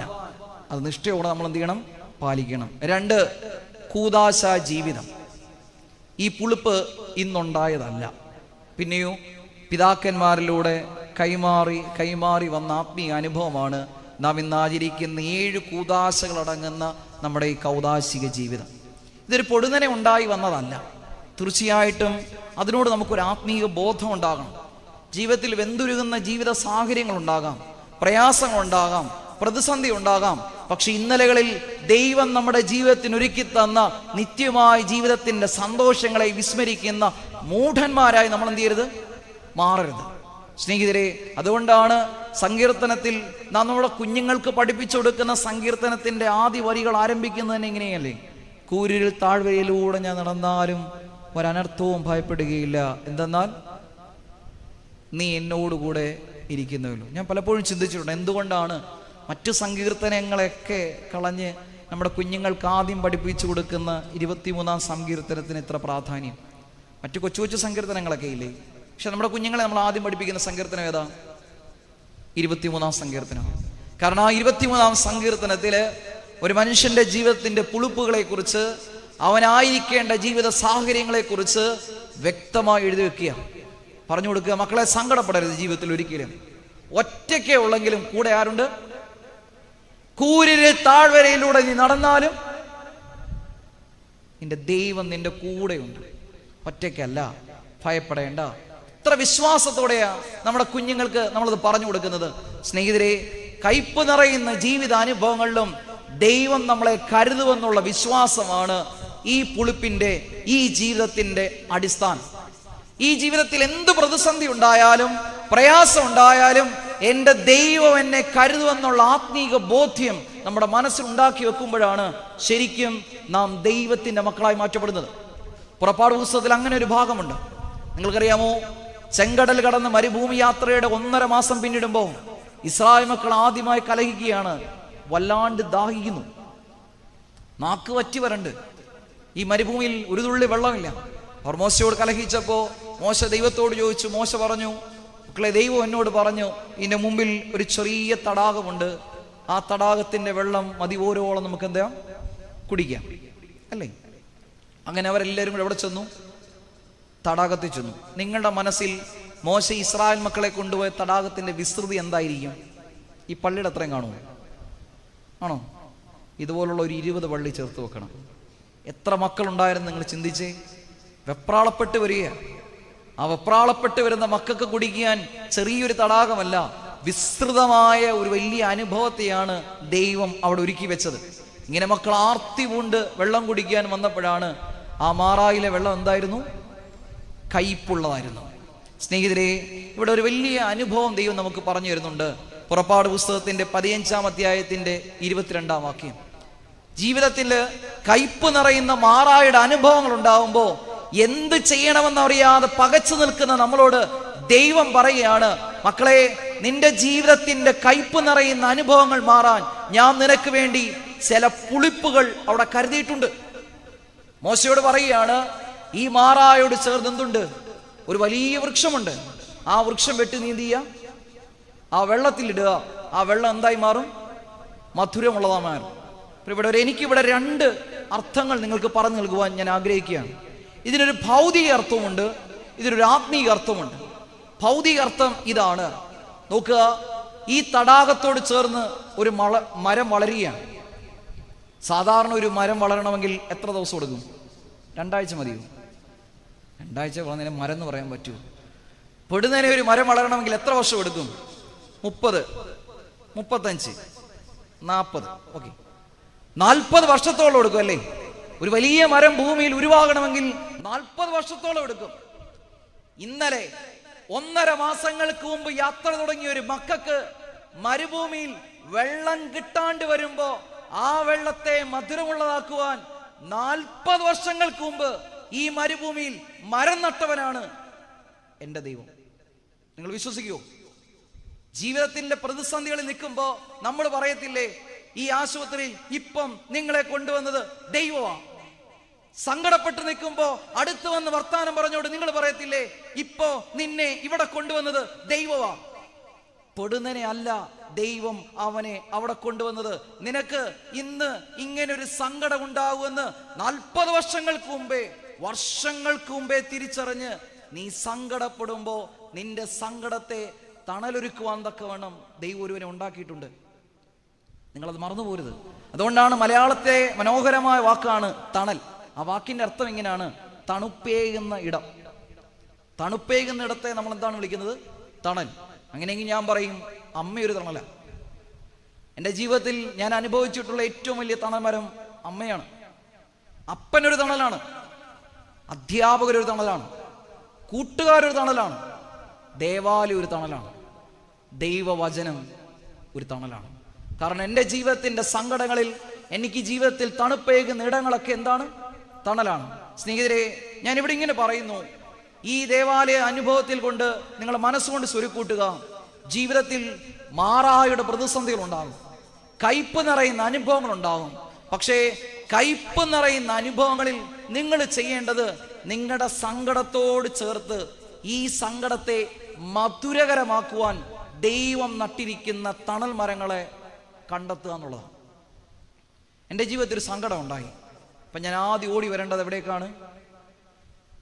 ഞാൻ ആദ്യം പറയും, കുഞ്ഞുങ്ങൾക്ക് ഒരു സങ്കടം ഉണ്ടായി, ഒരാദ്യം ആരോടാ പറയുന്നേ? അമ്മയോടാ. കാരണം അവർക്കറിയാം അമ്മയ്ക്ക് ഈ സങ്കടത്തെ സന്തോഷിപ്പിക്കാൻ പറ്റും. അമ്മ ആരാണ്? തണലാണ്. അപ്പൊ ദൈവം എന്ത് നട്ടിട്ടുണ്ട്? ഈ സങ്കടത്തിൻ്റെ അറ്റത്ത് ഈ സങ്കടത്തെ സന്തോഷമുള്ളതാക്കാൻ തണൽ നട്ടിട്ടുണ്ട്. ഒരിക്കലും ജീവിതത്തിൽ പരീക്ഷകൾ ഉണ്ടാകുമ്പോൾ പതറുകയല്ല, തൊട്ടടുത്തുള്ള തണൽ മരത്തെ കണ്ടെത്തുക എന്നതാണ് നമ്മൾ ഏറ്റെടുക്കേണ്ട ചലഞ്ച്. നമ്മുടെ പാട്ടുകാർ പാടാറുണ്ട്, പരീക്ഷ എൻ്റെ ദൈവം അനുവദിച്ച പരിഹാരം എനിക്കായി ഒരുക്കിയിട്ടുണ്ട്, എന്തിനെന്ന് ചോദിക്കില്ല ഞാൻ, എൻ്റെ നന്മയ്ക്കായെന്നറിയുന്നു ഞാൻ. ജീവിതത്തിൽ പരീക്ഷ ഉണ്ടാവുമ്പോൾ ആ പരീക്ഷകളിൽ തകർന്നു പോകുന്നവരായിട്ടല്ല, ആ പരീക്ഷകൾക്ക് തൊട്ടടുത്ത് ദൈവം നിന്റെ പരീക്ഷകളെ ആശ്വസിപ്പിക്കുവാൻ നട്ടിരിക്കുന്ന തണൽ മരങ്ങളെ കണ്ടെത്തി പരിഹാരം ഉണ്ടാക്കുക എന്നതാണ് നിന്റെ ചലഞ്ച്. എന്താ നമ്മുടെ കുഞ്ഞുങ്ങൾ പതറിപ്പോകുന്ന എവിടാന്നറിയോ? ജീവിതത്തിൽ പരീക്ഷകൾ ഉണ്ടാവും, പക്ഷെ ഇത് പരിഹരിക്കാനുള്ള തണൽ മരങ്ങളെ കണ്ടെത്താൻ നിങ്ങൾ എന്ത് ചെയ്യുന്നില്ല? പറ്റുന്നില്ല. ഒരു സങ്കടം ഉണ്ടായി, അമ്മയോട് എങ്ങനെ ഇത് പറയുന്നേ? ആൺകുട്ടികൾക്കൊരു സങ്കടം ഉണ്ടായി, അപ്പനോട് എങ്ങനെ പറയുന്നേ? വിശ്വാസിക്ക് ഒരു സങ്കടം ഉണ്ടായി, എങ്ങനെയാടി അച്ഛനോട് ഞാനിതൊന്ന് പറയുന്നേ? പ്രിയപ്പെട്ടവരെ, നിങ്ങളുടെ ജീവിതത്തിൽ സങ്കടങ്ങൾ ഉണ്ടാവുമ്പോൾ ഈ മാറായോട് ചേർന്ന് ദൈവം നട്ട തണൽ മരത്തെ നിങ്ങൾ കണ്ടെത്തിയേ മതിയാവും. രണ്ടാമത്, ഇതിനൊരു ആത്മീക അർത്ഥമുണ്ട്. ജീവിതത്തിൽ സങ്കടങ്ങൾ ഉണ്ടാവുമ്പോൾ, പ്രതിസന്ധി ഉണ്ടാവുമ്പോൾ, മാറായുടെ അനുഭവം ഉണ്ടാവുമ്പോൾ ഈ മാറായിലേക്ക് ഇടുവാൻ തക്കവണ്ണം 2000 വർഷങ്ങൾക്ക് മുമ്പ് അവൻ കുന്നിന്റെ മുകളിൽ ഒരു മരം നാട്ടിയായിരുന്നു. ആ മരത്തിന്റെ പേരാണ് കുരിശ്. നിന്റെ ജീവിതത്തിൽ സങ്കടങ്ങൾ ഉണ്ടാവുമ്പോ, വേദന ഉണ്ടാവുമ്പോ നിന്റെ സങ്കടങ്ങളിലേക്ക് നീ എന്തിറക്കണം?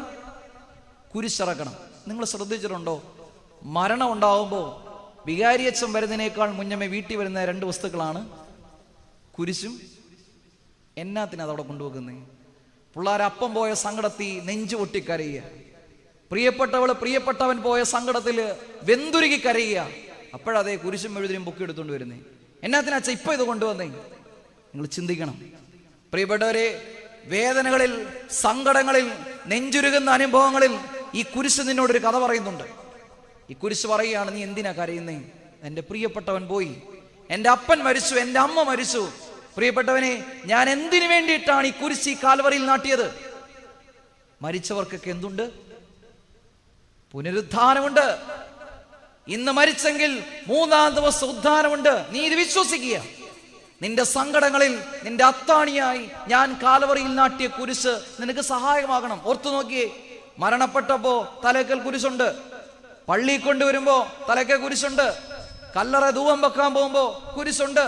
ഇനി എപ്പോഴൊക്കെ ധൂപാർപ്പണം നടത്തണമെന്ന് ആഗ്രഹിച്ചാലും അപ്പോഴൊക്കെ തലക്കെന്നുണ്ട്, കുരിശുണ്ട്.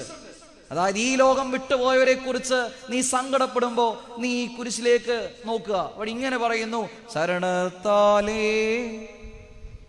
നിൻ കൃപയിൽ മരണമടഞ്ഞോരു ദാസരെ നീ രണ്ടാമത് നിന്റെ ശബ്ദം കേൾക്കുമ്പോ ഇവരെ എണ്ണീപ്പിക്കണേ. വേറൊന്നിലും ഞങ്ങൾക്ക് ആശ്രയിക്കാനുള്ള, ഞങ്ങൾക്കാകെ ആശ്രയിക്കാനുള്ളത് എവിടെയാണ്? ഈ കുരിശാണ്. പ്രിയപ്പെട്ടവരെ, രണ്ടാമത്തെ അർത്ഥം ഇതാണ്. ജീവിതത്തിൽ സങ്കടം ഉണ്ടാവുമ്പോ, വേദന ഉണ്ടാവുമ്പോ മറ്റെവിടെ ആശ്രയിക്കാതെ നീ എവിടേക്ക് ഓടിച്ചേരണം? കുരിശിലേക്ക് ഓടിച്ചേരണം. അവിടെ ഉണ്ട് നിനക്കുള്ളതിൻ്റെ എല്ലാ ഉത്തരവും. നിന്റെ സങ്കടങ്ങൾ തീർക്കാനുള്ള എല്ലാ ഉത്തരവും ഈ കുരിശിലുണ്ട്. തീർച്ചയായും ഈ പുളിപ്പിനെ കുറിച്ചാണ് വിശുദ്ധ വേദപുസ്തകം നമുക്ക് പറഞ്ഞു നൽകുന്നത്. നിങ്ങൾക്കറിയാമോ, പുറപ്പാട് പുസ്തകം എബ്രായ ലേഖനം 11-ാം അധ്യായത്തില് നമ്മൾ വായിക്കുന്ന മനോഹരമായ പൗലോസിന്റെ ബുദ്ധിപരമായ ബോധ്യങ്ങളുണ്ട്.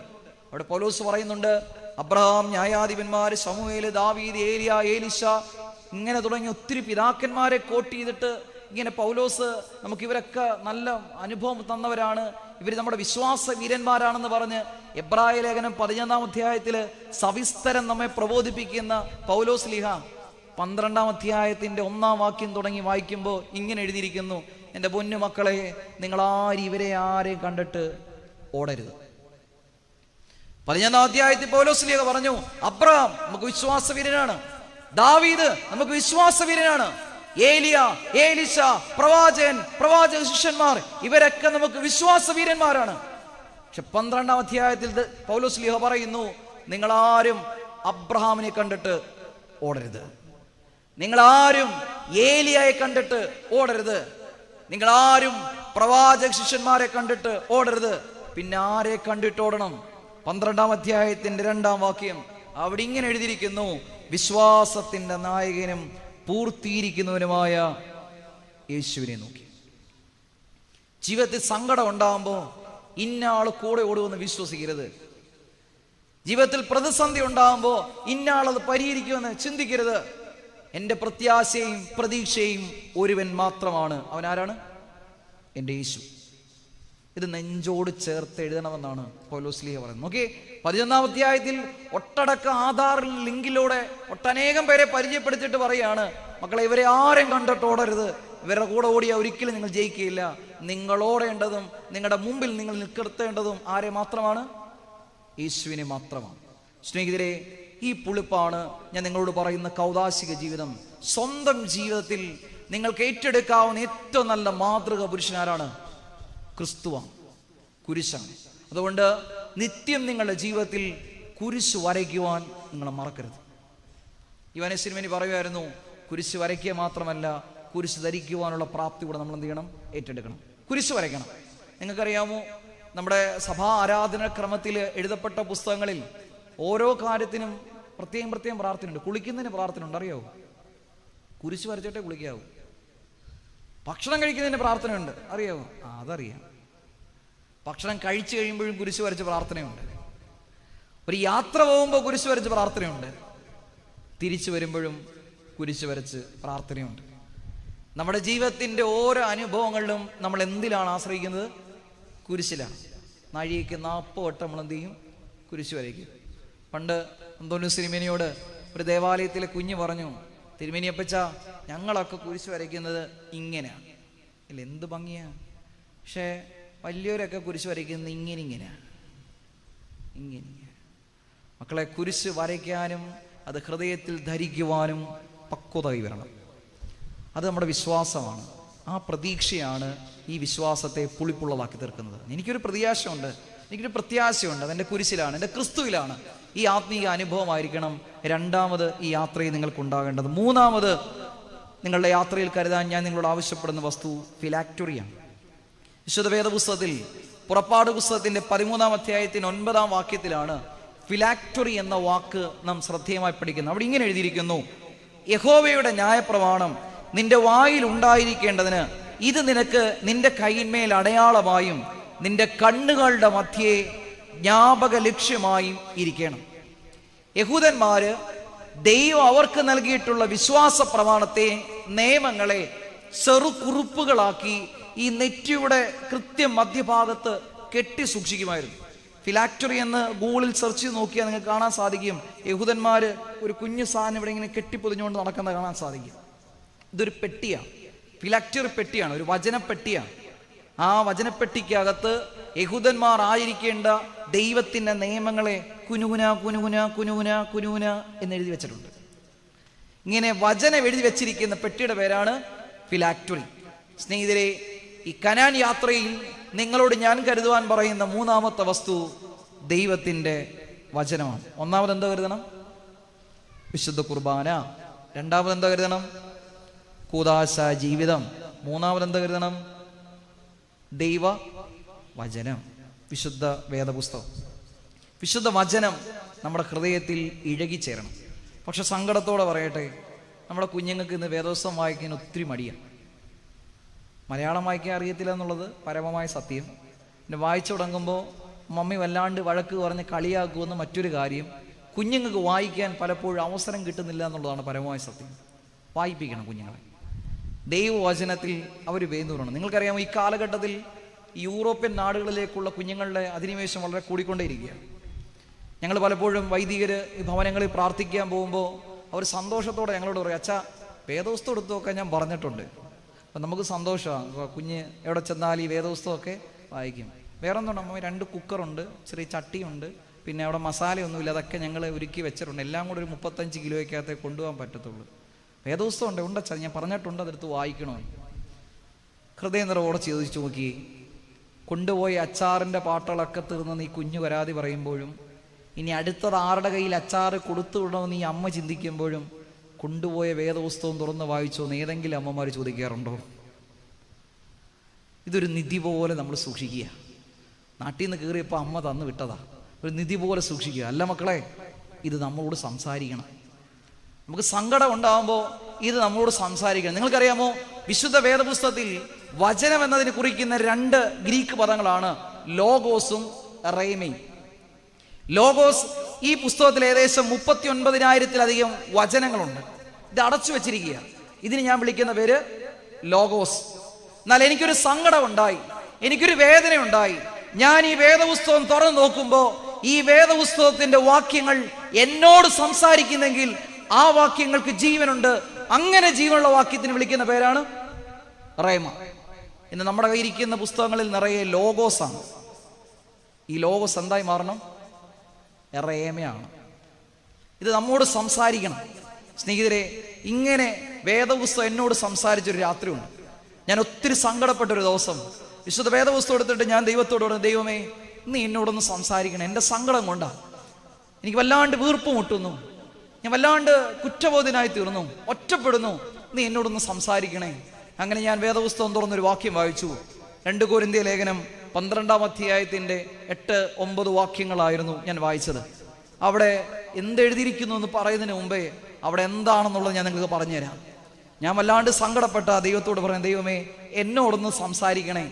നോക്കിയപ്പോൾ എന്നേക്കാൾ സങ്കടപ്പെട്ട ഒരു മനുഷ്യന്റെ കഥയാണ് ഈ 2 കൊരിന്ത്യ ലേഖനം 12-ാം അധ്യായത്തിൽ വായിക്കുന്നത്. ആ മനുഷ്യന്റെ ശരീരത്തിൽ മുള്ളുകൊണ്ടു. എന്നാ കൊണ്ടേ? മുള്ളുകൊണ്ട്. നിങ്ങൾ ചിന്തിക്കുന്ന മുള്ളല്ല, തൊട്ടാവാടിയുടെ മുള്ളല്ല, മുള്ളുകൊണ്ട് ഈ മനുഷ്യന് വല്ലാണ്ട് വേദനിക്കുന്നു.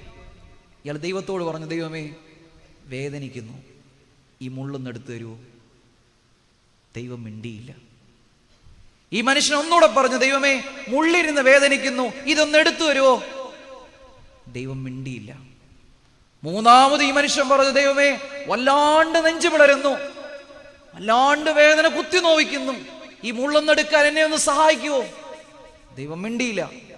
ദൈവം ഒന്നും മിണ്ടാതെ അവനോട് പറഞ്ഞു, മോനെ മുള്ള അവിടെ ഇരിക്കട്ടെ, നിനക്ക് ഞാൻ കൃപ തരാം. മുള്ളെടുക്കാൻ പറഞ്ഞവനോടൊക്കെ പറയാം, എന്നാ പറയാ? കൃപ തരാം. ഈ മനുഷ്യനെ നിങ്ങൾ അറിയും, ഇവന്റെ പേര് പൗലോസ്. ആരാണ് പൗലോസ്? സ്വർഗീയ മഹിമ കണ്ട ക്രിസ്തുവിന്റെ ശിഷ്യൻ, യൂറോപ്പിന്റെ അതിർത്തിയോളം ക്രിസ്തുവിന്റെ വാക്കുകളെ പ്രതി വാചാലനായവൻ, വിശുദ്ധ വേദപുസ്തകത്തിന്റെ പുതിയ നിയമത്താളുകളിൽ അങ്ങേയറ്റം മനോഹരമായി ക്രിസ്തുവിനെ കുറിച്ച് സുവിശേഷിച്ചവൻ. നോക്കിയേ, ക്രിസ്തുവിന്റെ പ്രാണനാഥനന്റെ വാക്ക് കേട്ട് സ്വജീവിതത്തെ വേർതിരിച്ചവന്റെ വാക്കുകളുടെ സങ്കടങ്ങളാണ് ആര് കേൾക്കാഞ്ഞത്? ദൈവം കേൾക്കാഞ്ഞത്. സ്നേഹിതരെ, ദൈവം അവന്റെ സങ്കടങ്ങളെ ഒന്നും കേൾക്കാതെ അവന് കൊടുത്തിട്ട് പറഞ്ഞു, മോനെ മുള്ളൊക്കെ അവിടെ ഇരിക്കട്ടെ, ഞാൻ നിനക്ക് ഈ മുള്ളിനെ കവിന് എന്ത് തരാം? കൃപ തരാം. സ്നേഹിതരെ, തൊട്ടടുത്ത അധ്യായങ്ങൾ നിങ്ങൾ വായിക്കുക. കൃപ കിട്ടിക്കഴിഞ്ഞപ്പോ പൗലോസ് ആകെ മാറി. തൊട്ടടുത്ത വാക്യങ്ങൾ അവൻ പറയുകയാണ്, ഇനി ക്ലേശമോ ദുരിതമോ പീഡനമോ പട്ടിണിയോ നഗ്നതയോ ആപത്തോ വാളോ ഒന്നിനും ഇനി ക്രിസ്തുവിൽ നിന്ന് തന്നെ വേർപെടുത്താൻ പറ്റത്തില്ല. കൃപ കിട്ടിക്കഴിഞ്ഞപ്പോ പറഞ്ഞു, മുള്ളൊക്കെ ഇനി ഒരു കുഴപ്പമല്ല, ഇനി എന്നാ പറ്റിയാൽ മതി? കൃപ മതി. കാരണം മുള്ളിനെ കവിയുന്നതാണ് കൃപ. ഞാൻ പലപ്പോഴും ചിന്തിച്ചിട്ടുണ്ട്, പരിശുദ്ധിയായ കന്യാമറിയാമിന്റെ ജീവിതം, 33.5 വയസ്സുള്ള ഒരു ചെറുപ്പക്കാരന്റെ ചേതനയേറ്റ നഗ്നമായ ശരീരത്തെ ഈ പെറ്റതള്ള കയ്യിലേന്തിയപ്പോ അവളുടെ മനോവികാരം എന്തായിരുന്നു? സ്വന്തം മകന്റെ ചോര വീണ ശരീരത്തെ ഉള്ളം കയ്യിലേന്തി പൊതിഞ്ഞുകൊണ്ട് ചങ്കുപടഞ്ഞു നിൽക്കുമ്പോ ഈ പെറ്റതള്ളക്ക് എങ്ങനെ സാധിച്ചു ഈ മകന്റെ ജീവിതത്തെ ഇങ്ങനെ നോക്കിക്കാണാൻ? വിശുദ്ധ വേദപുസ്തകത്തിന്റെ ആദ്യ അധ്യായങ്ങളിൽ, മത്തായിയുടെ സുവിശേഷങ്ങൾ തുടങ്ങിയ സുവിശേഷങ്ങളുടെ ആദ്യ അധ്യായങ്ങളിൽ അതിന് മറുപടി നൽകി. ക്രിസ്തുവിനെ വഹിക്കുവാൻ തക്കവണ്ണം അവളുടെ ഉദരത്തെ പരുവപ്പെടുത്തുമ്പോ മാലാഖ ആദ്യം ഇറങ്ങി വന്ന് അവളോട് പറയുന്നത് എന്താ? ഉറക്കെ പറ. കൃപ നിറഞ്ഞവളെ, നിനക്ക് സമാധാനം. ഈ കുഞ്ഞിനെ വഹിക്കുന്നതിന് മുമ്പ് കന്യകമറിയാമിനെ പരിശുദ്ധാത്മാവ് എന്തു കൊടുത്തു? കൃപ കൊടുത്തു. ഈ കൃപ ലഭിച്ചുകൊണ്ടാണ് പള്ളി ചെന്നപ്പോ വികാരി അച്ഛൻ പറഞ്ഞത്, പെങ്കൊച്ചേ, നിന്റെ നെഞ്ചിലൂടെ ഒന്നല്ല ഒട്ടനേകം വാള് കിടക്കും. ഈ മറിയ പറഞ്ഞു, അച്ഛാ, ഇനി വാള് കിടന്നാൽ എനിക്ക് കുഴപ്പമില്ല, കാരണം എന്തും സ്വീകരിക്കാൻ എനിക്ക് എന്തുണ്ട്? കൃപയുണ്ട്. മക്കളെ, നിങ്ങൾ പ്രാർത്ഥിക്കേണ്ടത്, ദൈവസന്നിധിയിൽ കണ്ണീരൊഴിക്കേണ്ടത് നെഞ്ചിലുള്ള മുള്ളുകൾ മാറാനല്ല, പിന്നെയോ കൃപയ്ക്ക് വേണ്ടിയിട്ടാണ്. എൻ്റെ വല്യമ്മച്ചി പ്രാർത്ഥിക്കുമ്പോൾ പറയുമായിരുന്നു, പട്ടിണിയുണ്ട് ദൈവമേ, സങ്കടങ്ങളുണ്ട്, വേദനയുണ്ട്, എല്ലാം നേരിടാൻ ശക്തി തരണേ. എൻ്റെ വല്യമ്മച്ചിയുടെ പ്രാർത്ഥന ഇങ്ങനെയായിരുന്നു. കൊച്ചമ്മ കോവിഡ് കാലഘട്ടത്തിൽ പ്രാർത്ഥിച്ചു, ദൈവമേ, തൊട്ടടുത്ത് പനിയുണ്ട്, കൊച്ചു കുഞ്ഞ, പനിയൊന്നും പിടിക്കല്ലേ, പനിയൊന്നും തരല്ലേ, രോഗം തരല്ലേ, സങ്കടങ്ങൾ തരല്ലേ, വേദനകൾ തരല്ലേ, പ്രതിസന്ധികൾ തരല്ലേ. അമ്മച്ചി പ്രാർത്ഥിച്ചു, എന്നാ വേണേലും തന്നോ, അത് നേരിടാൻ എന്തു മതി? ശക്തിയുടെ തരണം. എൻ്റെ തലമുറ പ്രാർത്ഥിച്ചു, ഒന്നും തരല്ലേ. ഇതാണ് മക്കളെ കൃപയുടെ അനുഭവം. നെഞ്ചിലെ മുള്ളു മാറാനല്ല നിങ്ങൾ പ്രാർത്ഥിക്കേണ്ടത്, പിന്നെയോ മുള്ളൊക്കെ അവിടെ ഇരിക്കട്ടെ ദൈവമേ. മുള്ളൊക്കെ അവിടെ ഇരിക്കുമ്പോഴും ഈ മുള്ളിനെ കവിയുന്ന കൃപ കൊണ്ട് നിങ്ങളെ എന്ത് ചെയ്യണം? ബലപ്പെടുത്തണം. ഈ കൃപയൊക്കെ കിട്ടിക്കഴിഞ്ഞപ്പോഴാണ് പൗലോസ്ലീഹ പറയുന്നൊരു വാക്കുണ്ട്, by the grace of God I am what I am. ഞാനായിരിക്കുന്നത് ദൈവം പറയണം. ഓരോരുത്തരും പറയണം.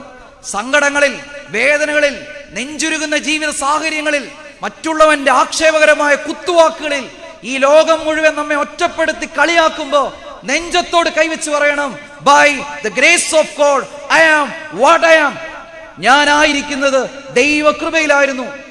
നിന്റെ മുള്ളുള്ള വാക്കുകൾ, നിന്റെ മുള്ളുള്ള ചെയ്തികൾ, നിന്റെ മുള്ളുള്ള ജീവിത മുനകൾ, ഇതൊന്നും എന്നെ ഏൽക്കത്തില്ല. ഞാൻ ആരാണ്?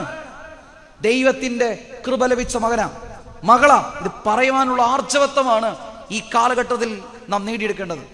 തീർച്ചയായും വിശുദ്ധ വേദപുസ്തകം അത് റേമയിലേക്ക് പരിണമിക്കണം. ലോഗോസ് ആകരുത്, പിന്നെന്താണ്? റേമയാണ്. ഓണമൊക്കെ വരികയല്ലേ. വേദപുസ്തകത്തിൽ മനോഹരമായ കഥയുണ്ട്. ആ കഥ ഇങ്ങനെയാണ്. ഒരു പാടം നിറയെ നെൽക്കതിരുകൾ പാകിയ ഒരു മനുഷ്യന്റെ കഥയാണ്.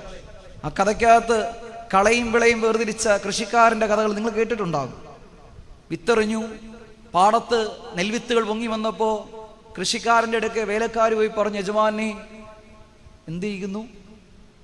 വിളയോടൊപ്പം കളയും വരുന്നുണ്ട്. ഓക്കെ, പ്രത്യാശയോടെയാണ് വിത്തിട്ടത്. വളർന്നു വന്നപ്പോ വിളയൊക്കെ എന്തായി?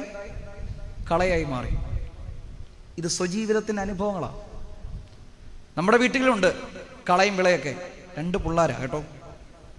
മൂത്തവൻ പഠിക്കാൻ മിടുക്കന, നല്ല ബ്രില്യൻ്റ് അച്ഛൻ. UK അല്ലെങ്കിൽ എൻ്റെ മനസ്സിലെ മോനെ അവനെ അമേരിക്കയെ വിട്ട് പഠിപ്പിക്കണമെന്ന്, സ്കോളർഷിപ്പോടെ പഠിപ്പിക്കണമെന്നാണ്. നല്ല നല്ല വിളയാച്ച, നല്ല വിളയാണ്. ഇളയ മോനോ ഒരു കളയാച്ച. കുറേ പ്രാവുണ്ട്, കുറേ മീൻ കുഞ്ഞുങ്ങളുണ്ട്, അതിന് തീറ്റയും കൊടുത്ത് പ്രാവിന് കിടത്തി ഇങ്ങനെ അങ്ങ് നടക്കുക. കാര്യമൊന്നുമില്ല. ഇവിടെ എന്തെങ്കിലുമൊക്കെ വട്ടം കൂടി പള്ളിയിലെ കാര്യങ്ങളെല്ലാം പോവച്ച. അവനാരാണ്? മറ്റവനാരാണ്? അമ്മേ, നീ വിളയെന്ന് കണ്ട് ഹൃദയത്തോട് ചേർത്ത് നിർത്തി വളർത്തിയതൊക്കെ ചിലപ്പോൾ കളയായി പോകും. കളയെന്ന് കണ്ട് നീ തള്ളിക്കളഞ്ഞതൊക്കെ ഒരു കാലഘട്ടം അപ്പുറം അതെന്താവും മാറും? വിളയായി മാറും. 10-30 വർഷം കഴിയും. ഈ അമ്മയ്ക്ക് വയ്യാണ്ടാവും, മുട്ടുവേദന എടുത്ത് ഹോസ്പിറ്റലിൽ കൊണ്ടുപോകാൻ ആരുമില്ല. അപ്പോൾ ഈ പ്രാവിനെ തീറ്റ കൊടുത്ത് മീനിനെ വളർത്തിക്കൊണ്ട് നടക്കുന്ന കൊച്ചു കിടക്കുക പറയാം, അമ്മ ഇഞ്ഞോ കയറ്, ഞാൻ ആശുപത്രിയിൽ കൊണ്ടുപോകാം. മൂത്തവൻ വിളിച്ചു ചോദിക്കും, ഡേ നീ അമ്മയെ കൊണ്ടുപോയവിടെ, കാശ് വല്ലതും വേണേ പറഞ്ഞാൽ മതി, ഞാൻ അക്കൗണ്ടിൽ ഇട്ട് തരാം. അതേ വിളയെന്ന് കണ്ട് അമ്മ പാല് കൊടുത്ത് വളർത്തിയതൊക്കെ അമ്മയ്ക്കൊരാവശ്യം വന്നപ്പോ അത് കളയായി. എന്നാ കളയെന്ന് കണ്ട് തള്ളിക്കളഞ്ഞതൊക്കെ നിങ്ങളുടെ ജീവിത സാഹചര്യങ്ങളിൽ നിങ്ങളുടെ നെഞ്ചോട് വിളയായി മാറ്റപ്പെടും. ഇതാണ് ലോകതത്വം. നാം ഇനി ഒരു ഓണത്തിന്റെ അനുഭവത്തിലേക്കാണ് പോകുന്നത്. അവിടെയുണ്ട് ഈ കളയും വിളയൊക്കെ. ഐതിഹാസികങ്ങളിൽ നമ്മൾ ദേവന്മാരെയൊക്കെ നല്ല മനുഷ്യന്മാരായിട്ടാണ് ചിത്രീകരിക്കുന്നത്. അവരെ നമ്മൾ നല്ല വിളകൾ എന്നാണ് വിളിക്കുന്നത്, അല്ലേ? നല്ല വിളകളാണ് ദേവന്മാർ. അസുരന്മാരാരാണ്? മോശക്കാരാണ്. അവരൊക്കെ കളകളാണ്, അല്ലേ? ദേവന്മാരാരാണ്? വിളകൾ. അസുരന്മാരാരാണ്? കളകൾ. നിങ്ങൾ പറ, ഓണം ആഘോഷിക്കുന്നത് വിളയെ ഓർത്താണോ കളയെ ഓർത്താണോ? നിങ്ങൾ പറ, നാം ഓണം ആഘോഷിക്കുന്നത് വിളയെ ഓർത്താണോ കളയെ ഓർത്താണോ? അതേ, തള്ളിക്കളഞ്ഞ മഹാബലി എന്ന അസുരനായ കളയെ ഓർത്താണ് കേരള സംസ്കൃതി ഇന്നോളം ഓണം ആഘോഷിച്ചിട്ടുള്ളത്. വിളയായ വാമനന് മഹാബലിയുടെ ഈ ആഘോഷം വന്നപ്പോ ഒരു അങ്ങ് ചെറുതായി പോയി. അതേ സ്നേഹിതരെ, കളയെന്ന് തള്ളിക്കളഞ്ഞതൊക്കെയാണ് ജീവിതത്തിൽ വിളയായി തീർന്നിട്ടുള്ളത്. വിളയെന്ന് നെഞ്ചോട് പിടിച്ചതൊക്കെ ഒരു കാലഘട്ടം കഴിയുമ്പോൾ നാം തിരിച്ചറിയും. കതിരെന്ന് കണ്ട് വളർത്തിയതൊക്കെ പതിര പതിര പതിര പതിരെന്ന് കണ്ട് തള്ളിക്കളഞ്ഞതൊക്കെ ആയിരുന്നു അച്ഛാ കതിര്. ഇത് കാലം സാക്ഷി, ചരിത്രം അതിൻ്റെ ഏടുകളെ കുറിക്കും. പ്രിയപ്പെട്ടവരെ, ഇത് ലോഗോസ് അല്ല, ഇത് റേമയായി ജീവിതത്തിൽ പരിണമിക്കണം. തീർച്ചയായും ഫിലാക്ടറി എന്ന അനുഭവം നിങ്ങളുടെ ജീവിതത്തിൽ അത് പൂർണ്ണമായി ഉണ്ടാകണമെന്നാണ് എൻ്റെ സ്നേഹപൂർവമായ ആവശ്യം. സങ്കടം ഉണ്ടാകുമ്പോൾ, വേദന ഉണ്ടാകുമ്പോൾ ഈ വേദപുസ്തകം നിങ്ങളോട് എന്ത് ചെയ്യണം? സംസാരിക്കണം. ഇന്ത്യയുടെ മെട്രോമാൻ എന്ന് വിളിക്കുന്ന ഈ ശ്രീധരൻ, അദ്ദേഹത്തിൻ്റെ ജീവിതത്തിൽ ഒത്തിരി സങ്കടങ്ങളും വേദന ഉണ്ടാകുമ്പോൾ അദ്ദേഹത്തിൻ്റെ ഒരു പുസ്തകത്തിൻ്റെ കുറിപ്പിൽ എഴുതിയിരിക്കുന്നു, എൻ്റെ വേദനകളിൽ എനിക്ക് ആശ്വാസം തന്നത് അമ്മ എനിക്ക് പറഞ്ഞു തന്ന ഭഗവത്ഗീതയുടെ വാക്കുകളാണ്. സങ്കടം ഉണ്ടാകുമ്പോൾ ഞാൻ നേരെ വീട്ടിൽ പോകും. വീട്ടിൽ പോയിട്ട് ഭഗവത്ഗീത തുറന്നെടുത്ത് വായിക്കും. അപ്പോൾ എൻ്റെ മനസ്സിന് സ്വസ്ഥതയുണ്ടാവും. ഞാൻ വീണ്ടും ജോലിയിൽ കടന്നു വരും. മക്കളെ, നിങ്ങൾക്ക് പറയാൻ പറ്റുമോ, ജീവിതത്തിൽ സങ്കടം ഉണ്ടാകുമ്പോൾ ഞാൻ ഓടിപ്പോയി എൻ്റെ ബൈബിൾ തുറന്നു നോക്കിയിട്ട് സന്തോഷത്തോടെ മടങ്ങിപ്പോയിട്ടുണ്ടെന്ന്?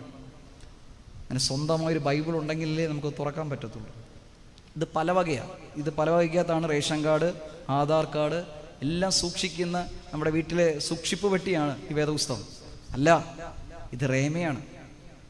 എന്നോട് സംസാരിക്കേണ്ട ദൈവത്തിൻ്റെ വചനമാണ്. സ്നേഹിതരെ, ഈ കനാൻ യാത്രയിൽ മൂന്നാമത് നിങ്ങളോട് ഞാൻ കരുതണമെന്ന് ആവശ്യപ്പെടുന്നത് ഫിലാക്ടറിയാണ്, ദൈവത്തിൻ്റെ വചനമാണ്. ഒന്നാമത് എന്താണ്? കുഞ്ഞാടിൻ്റെ രക്തം, വിശുദ്ധ കുർബാന. രണ്ടാമത് പുളിപ്പ്, വിശുദ്ധ കൂദാശ ജീവിതം. മൂന്നാമത് ഫിലാക്ടറി, ദൈവത്തിൻ്റെ വചനം. നാലാമത് മേഘസ്തംഭം, അഗ്നിത്വം. സ്നേഹിതരെ, ഈ കനാൻ യാത്രയിൽ മോശയ്ക്ക് കരുതലായി ഉണ്ടായിരുന്ന മറ്റൊന്നാണ് മേഘസ്തംഭവും അഗ്നിത്തൂണും. നമുക്കറിയാം, യെശയ്യാ പ്രവാചകന്റെ പുസ്തകം 63-ാം അധ്യായത്തിന്റെ 11-ാം വാക്യത്തിൽ പറയുന്നു, ഇസ്രായേൽ മക്കളെ കനാൻ യാത്രയിൽ നയിച്ചത് പരിശുദ്ധാത്മാവാണെന്ന്. അങ്ങനെയെങ്കിൽ ഈ കനാൻ യാത്രയിൽ വിശുദ്ധ കുർബാന മാത്രം പോരാ, കൂദാശ ജീവിതം മാത്രം പോരാ, ദൈവവചനം മാത്രം പോരാ, പിന്നെ എന്തുകൂടെ വേണം? പരിശുദ്ധാത്മാവ് കൂടെ വേണം. സക്കറിയ പ്രവാചകന്റെ പുസ്തകത്തിൽ പറയുന്നുണ്ട്, പുതിയ മാനസാന്തരത്തെ കുറിച്ച് പറയുന്നത് എങ്ങനെയാണ്? സൈന്യത്താലുമല്ല, ശക്തിയാലുമല്ല, ദൈവത്തിന്റെ ആത്മശക്തി ഒന്നുകൊണ്ട് മാത്രമേ എന്ത് സാധിക്കൂ? മാനസാന്തരം സാധിക്കൂ. സ്നേഹിതരെ, ദൈവത്തിന്റെ പരിശുദ്ധാത്മാവ് നമ്മളിലേക്ക് എന്ത് ചെയ്യണം? ഇടചേർക്കപ്പെടണം. ഞാൻ നിങ്ങളോട് കൗതുകരമല്ലാത്തൊരു പ്രപഞ്ച സത്യം പറയട്ടെ. പരിശുദ്ധാത്മാവിനെ സ്വീകരിക്കാൻ നിങ്ങൾ ഒരുക്കമാണ്. ചിന്തിക്കരുത് ഞാനിപ്പോൾ ഇങ്ങനെ വീശി എല്ലാവർക്കും പരിശുദ്ധാത്മാവിനെ തരുമെന്ന്. പരിശുദ്ധാത്മാവിനെ സ്വീകരിക്കുവാൻ നിങ്ങൾ തയ്യാറാണെങ്കിൽ, പരിശുദ്ധാത്മാ അഗ്നി ഇറക്കുമെന്ന് ലോകമൊക്കെയും ഘോഷിക്കുമെങ്കിൽ, പരിശുദ്ധാത്മാവ് ഇവിടെ ഉണ്ടെന്ന് കള്ളപ്രവാചകന്മാർ എഴുന്നേറ്റ് സംസാരിക്കുമ്പോൾ നിങ്ങളോട് ഞാനൊരു പ്രപഞ്ച സത്യം പറയാം. പരിശുദ്ധാത്മാവിനെ സ്വീകരിച്ചോ, നിങ്ങളുടെ ജീവിതത്തിൽ സങ്കടങ്ങളാണ്. പരിശുദ്ധാത്മാവിനെ സ്വീകരിച്ചോ, നിങ്ങളുടെ ജീവിതത്തിൽ സങ്കടങ്ങളാണ്. വേദന ഏറ്റെടുക്കാൻ തയ്യാറുള്ളവൻ മാത്രം പരിശുദ്ധാത്മാവിനെ സ്വീകരിക്കാവും. നോക്കിയേ, ഒന്നും മിണ്ടാതെ ശാന്തമായ ഒന്നൊരു കൊച്ച പരിശുദ്ധാത്മാവിന്റെ കൃപ കൊണ്ട് മാമോദീസ തൊട്ടുമേൽ സ്നാനം കഴിച്ച് കൊച്ചു നിലയ്ക്കാത്ത കരച്ചില്ല. നല്ലൊരു ചെറുക്കനും പെണ്ണുമായിരുന്നു വെച്ചാൽ സ്വതന്ത്രമായിട്ട് ജീവിക്കുമായിരുന്നു. വന്നു, കല്യാണം കഴിച്ചു, പരിശുദ്ധാത്മാവിനെ കിരീടങ്ങൾ വഴിയിലൂടെ ലഭിച്ചു. ആ മക്കൾ മടങ്ങിപ്പോയി. പണ്ടത്തെ കൂട്ടത്തില്ല, ഒരു അടുക്കും ചിട്ടയുണ്ട്. ഇപ്പം അവൻ്റെ സ്വന്തം ഇഷ്ടം പോലെ നടക്കാൻ പറ്റത്തില്ല. നല്ലൊരു ചെറുക്കനായിരുന്നു, സെമിനാരി വിട്ട്. പക്ഷെ ഇപ്പൊ എന്താന്ന് അറിയത്തില്ല, മൊത്തം മാറ്റം. എന്താ?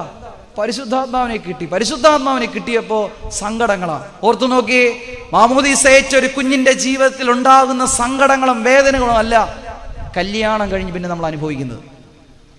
കല്യാണം കഴിഞ്ഞൊരുവന്റെ ജീവിതത്തിൽ ഉണ്ടാകുന്ന സങ്കടങ്ങളും വേദനകളും അല്ല പൗരോഹിത്യത്തിലൂടെ പരിശുദ്ധാത്മാവിനെ സ്വീകരിച്ച ഒരു പുരോഹിതൻ അനുഭവിക്കുന്നത്. അങ്ങനെ ഒരു പുരോഹിതൻ അനുഭവിക്കുന്ന സങ്കടങ്ങളും വേദനകളുമല്ല ഒരു മെത്രാപ്പോലത്തെ അനുഭവിക്കുന്നത്. ഓരോ നിമിഷവും പരിശുദ്ധാത്മാവിനെ സ്വരുക്കൂട്ടുന്നതിനനുസരിച്ച് ജീവിതത്തില് സങ്കടങ്ങളും വേദനകളും നെരിപ്പോടിന്റെ സാഹചര്യങ്ങളും കൂടിക്കൊണ്ടിരിക്കുക. അങ്ങനെ വെറുതെ ഒന്നും പരിശുദ്ധാത്മാവിനെ കിട്ടത്തുമില്ല. അതാണ് സത്യം.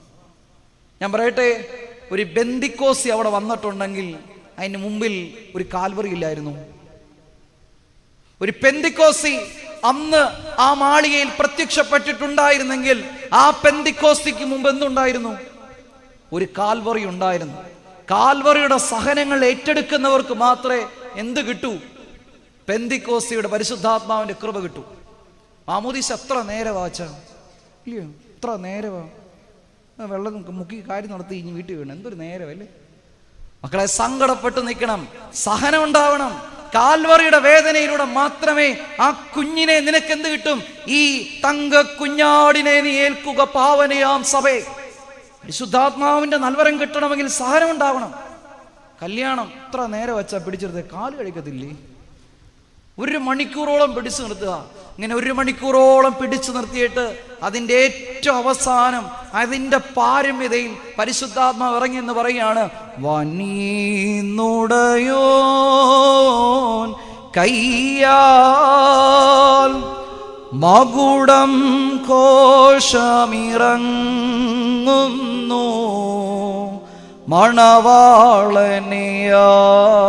മണവാളനെയാചാര്യൻ അണീക്കും മകുടം രമ്യം. സഹനത്തോടെ വേദനയോടെ കണ്ണുനീരോടെ കൈകൂപ്പി നിൽക്കുന്നവന്റെ മുമ്പില് പരിശുദ്ധാത്മാവ് ഉയരങ്ങളിൽ നിന്ന് കിരീടങ്ങളിലൂടെ ഇറങ്ങി വരുന്ന ആത്മീയ അനുഭവം.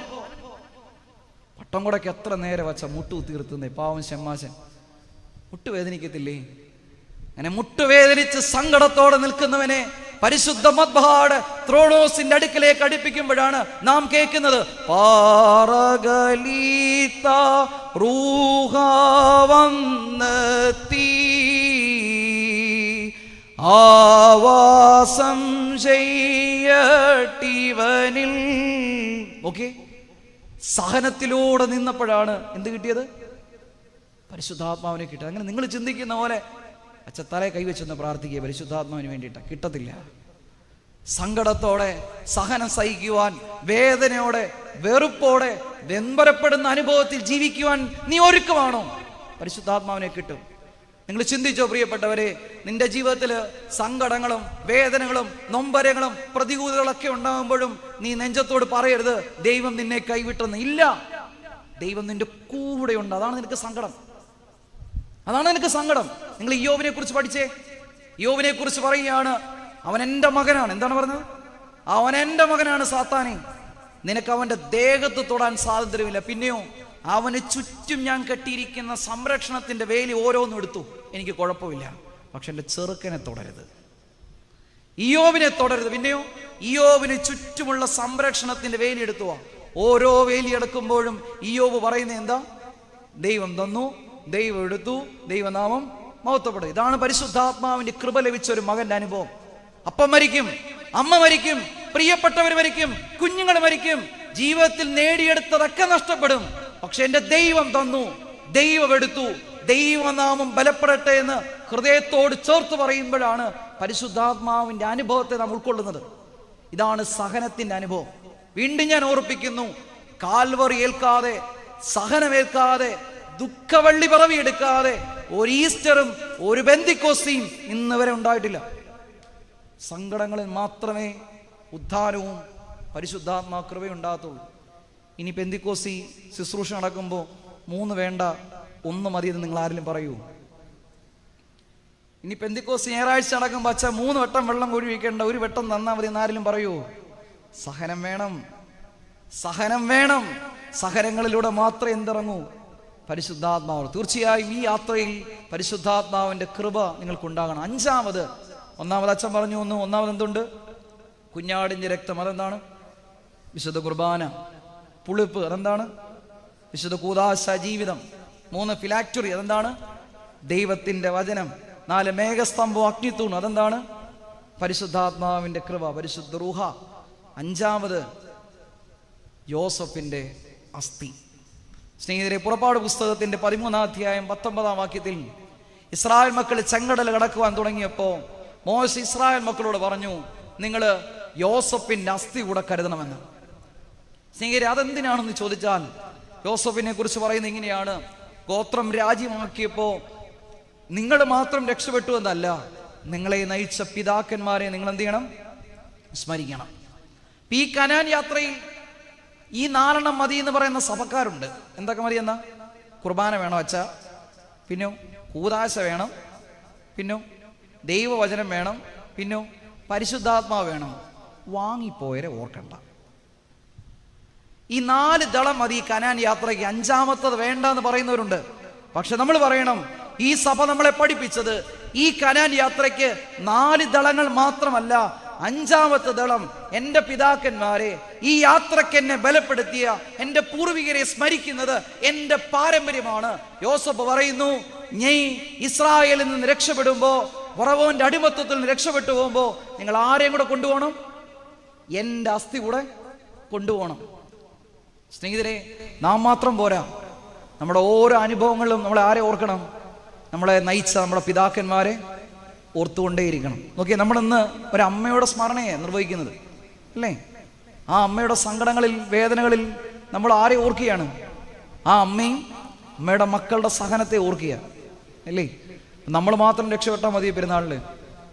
ആ അമ്മയുടെ ജീവിതാനുഭവങ്ങളെയും ആ അമ്മയെ നമുക്ക് കാട്ടിത്തന്ന പൂർവികരായ മൺമറഞ്ഞു പോയ പിതാക്കന്മാരെയൊക്കെ നമ്മൾ എന്ത് ചെയ്യണം? ഓർക്കണം. തീർച്ചയായിട്ടും ആ ഒരു ഓർമ്മ ഉണ്ടാകട്ടെ. എൻ്റെ വാക്കുകൾ ഉപസംഹരിക്കുകയാണ്. ഈ ദേവാലയത്തിൻ്റെ പെരുന്നാളിൽ നിങ്ങൾ ഇതിന് മുമ്പിൽ കൊടിമരത്തിൽ ഒരു കൊടി നാട്ടിയല്ലേ? ആ കൊടി നിങ്ങളൊന്ന് സൂക്ഷിച്ചു നോക്കിയേ. അതൊരു രക്തസാക്ഷികളുടെ പ്രതീകമാണ്. തലയില്ല, കൈയില്ല, കാലില്ല, ഉടല് മാത്രമായൊരു ശരീരം. ആ ശരീരത്തിൻ്റെ നിറം ചുവപ്പാണ്. ചുവപ്പിൻ്റെ നടുക്ക് ഒരു വെള്ള കുരിശ്. എന്താണ് അർത്ഥം? ഇത് അർത്ഥമാക്കുന്നത് ഈ കുരിശ് ക്രിസ്തുവാണ്. ഈ പെരുന്നാളെ സംബന്ധിക്കുമ്പോൾ നാം ഉയർത്തിയ ഈ വിശുദ്ധരെ മാത്രമല്ല, ആ വിശുദ്ധർ ഈ ലോകത്തോട് കാട്ടിക്കൊടുക്കുവാൻ ആഗ്രഹിച്ച ക്രിസ്തുവിനെ നാം ഓർക്കണം. അങ്ങനെ ക്രിസ്തുവിനെ മാത്രമല്ല, ആ ക്രിസ്തുവിനെ നമുക്ക് കാട്ടിത്തന്ന വിശുദ്ധരെ നമ്മൾ എന്ത് ചെയ്യണം? ഓർക്കണം. തീർച്ചയായും നമ്മുടെ പൂർവ്വപിതാക്കന്മാരെ സ്മരിക്കുക. പ്രത്യേകിച്ച് നാളെ ഈ നോട്ടീസ് പ്രകാരം ഞാൻ മനസ്സിലാക്കുന്നു, പിതൃസ്മരണയുണ്ട്. നിങ്ങളുടെ പിതാക്കന്മാരെയൊക്കെ സ്മരിക്കുകയാണ്. തീർച്ചയായും അവരുടെയൊക്കെ കല്ലറകളിൽ മെഴുകുതിരി കത്തിക്കുകയും അവരുടെ പ്രാർത്ഥനയുടെ അനുഭവത്തിൽ നിങ്ങൾ പങ്കുകാരാവുകയും ചെയ്യണം. അപ്പോൾ ഈ കനാൻ യാത്രയിൽ, പാലും തേനി ഒഴുകുന്ന ഈ കനാൻ യാത്രയിൽ നിങ്ങൾ കരുതേണ്ടുന്ന 5 വസ്തുക്കളെക്കുറിച്ചാണ്, 5 ദളങ്ങളെക്കുറിച്ചാണ് നാം ഈ രാത്രി ദൈവസന്നിധിയിൽ ചിന്തിച്ചത്. 1, കുഞ്ഞാടിൻ്റെ രക്തം, അത് വിശുദ്ധ കുർബാനയാകുന്നു. 2, പുളിപ്പ്, അത് വിശുദ്ധ കൂദാശ ജീവിതമാകുന്നു. 3, ഫിലാക്ടറി, ദൈവത്തിൻ്റെ വചനമാകുന്നു. 4, മേഘസ്തംഭം, അത് പരിശുദ്ധാത്മാവാകുന്നു. 5, യോസഫിൻ്റെ അസ്ഥി, അത് വിശുദ്ധന്മാരുടെ കൂട്ടായ്മയാകുന്നു. തീർച്ചയായും സ്വന്തം മക്കളെ ചേതനയറ്റ ശരീരം കണ്ടപ്പോഴും വിശ്വാസത്തിൽ ബലപ്പെടുത്തിയ ആ അമ്മ, ആ മർത്തുസ്മുനി അമ്മയുടെ ആത്മാവിൻ്റെ പകുതിയുടെ പകുതിയെങ്കിലും തമ്പുരാനെ എൻ്റെ ആത്മാവിൽ നിറച്ച് എൻ്റെ കുഞ്ഞുങ്ങളെ നെഞ്ചോട് ചേർക്കുവാൻ എന്നെ സഹായിക്കണേ എന്ന് ഒരുമനപ്പെട്ട് പ്രാർത്ഥിക്കാം. ഈ നല്ല അവസരം നൽകി സ്നേഹപൂർവ്വം ക്ഷണിച്ച അന്നിനായ അച്ഛനോടും ഇതിൻ്റെ എല്ലാ ചുമതലക്കാരുള്ള സ്നേഹവും നന്ദി അറിയിച്ചുകൊണ്ട് എൻ്റെ വാക്കുകൾ ഉപസംഹരിക്കുന്നു. ദൈവത്തിൻ്റെ പരിശുദ്ധാത്മാവ് നമ്മെ ഓരോരുത്തരെയും ബലപ്പെടുത്തുമാറാകട്ടെ.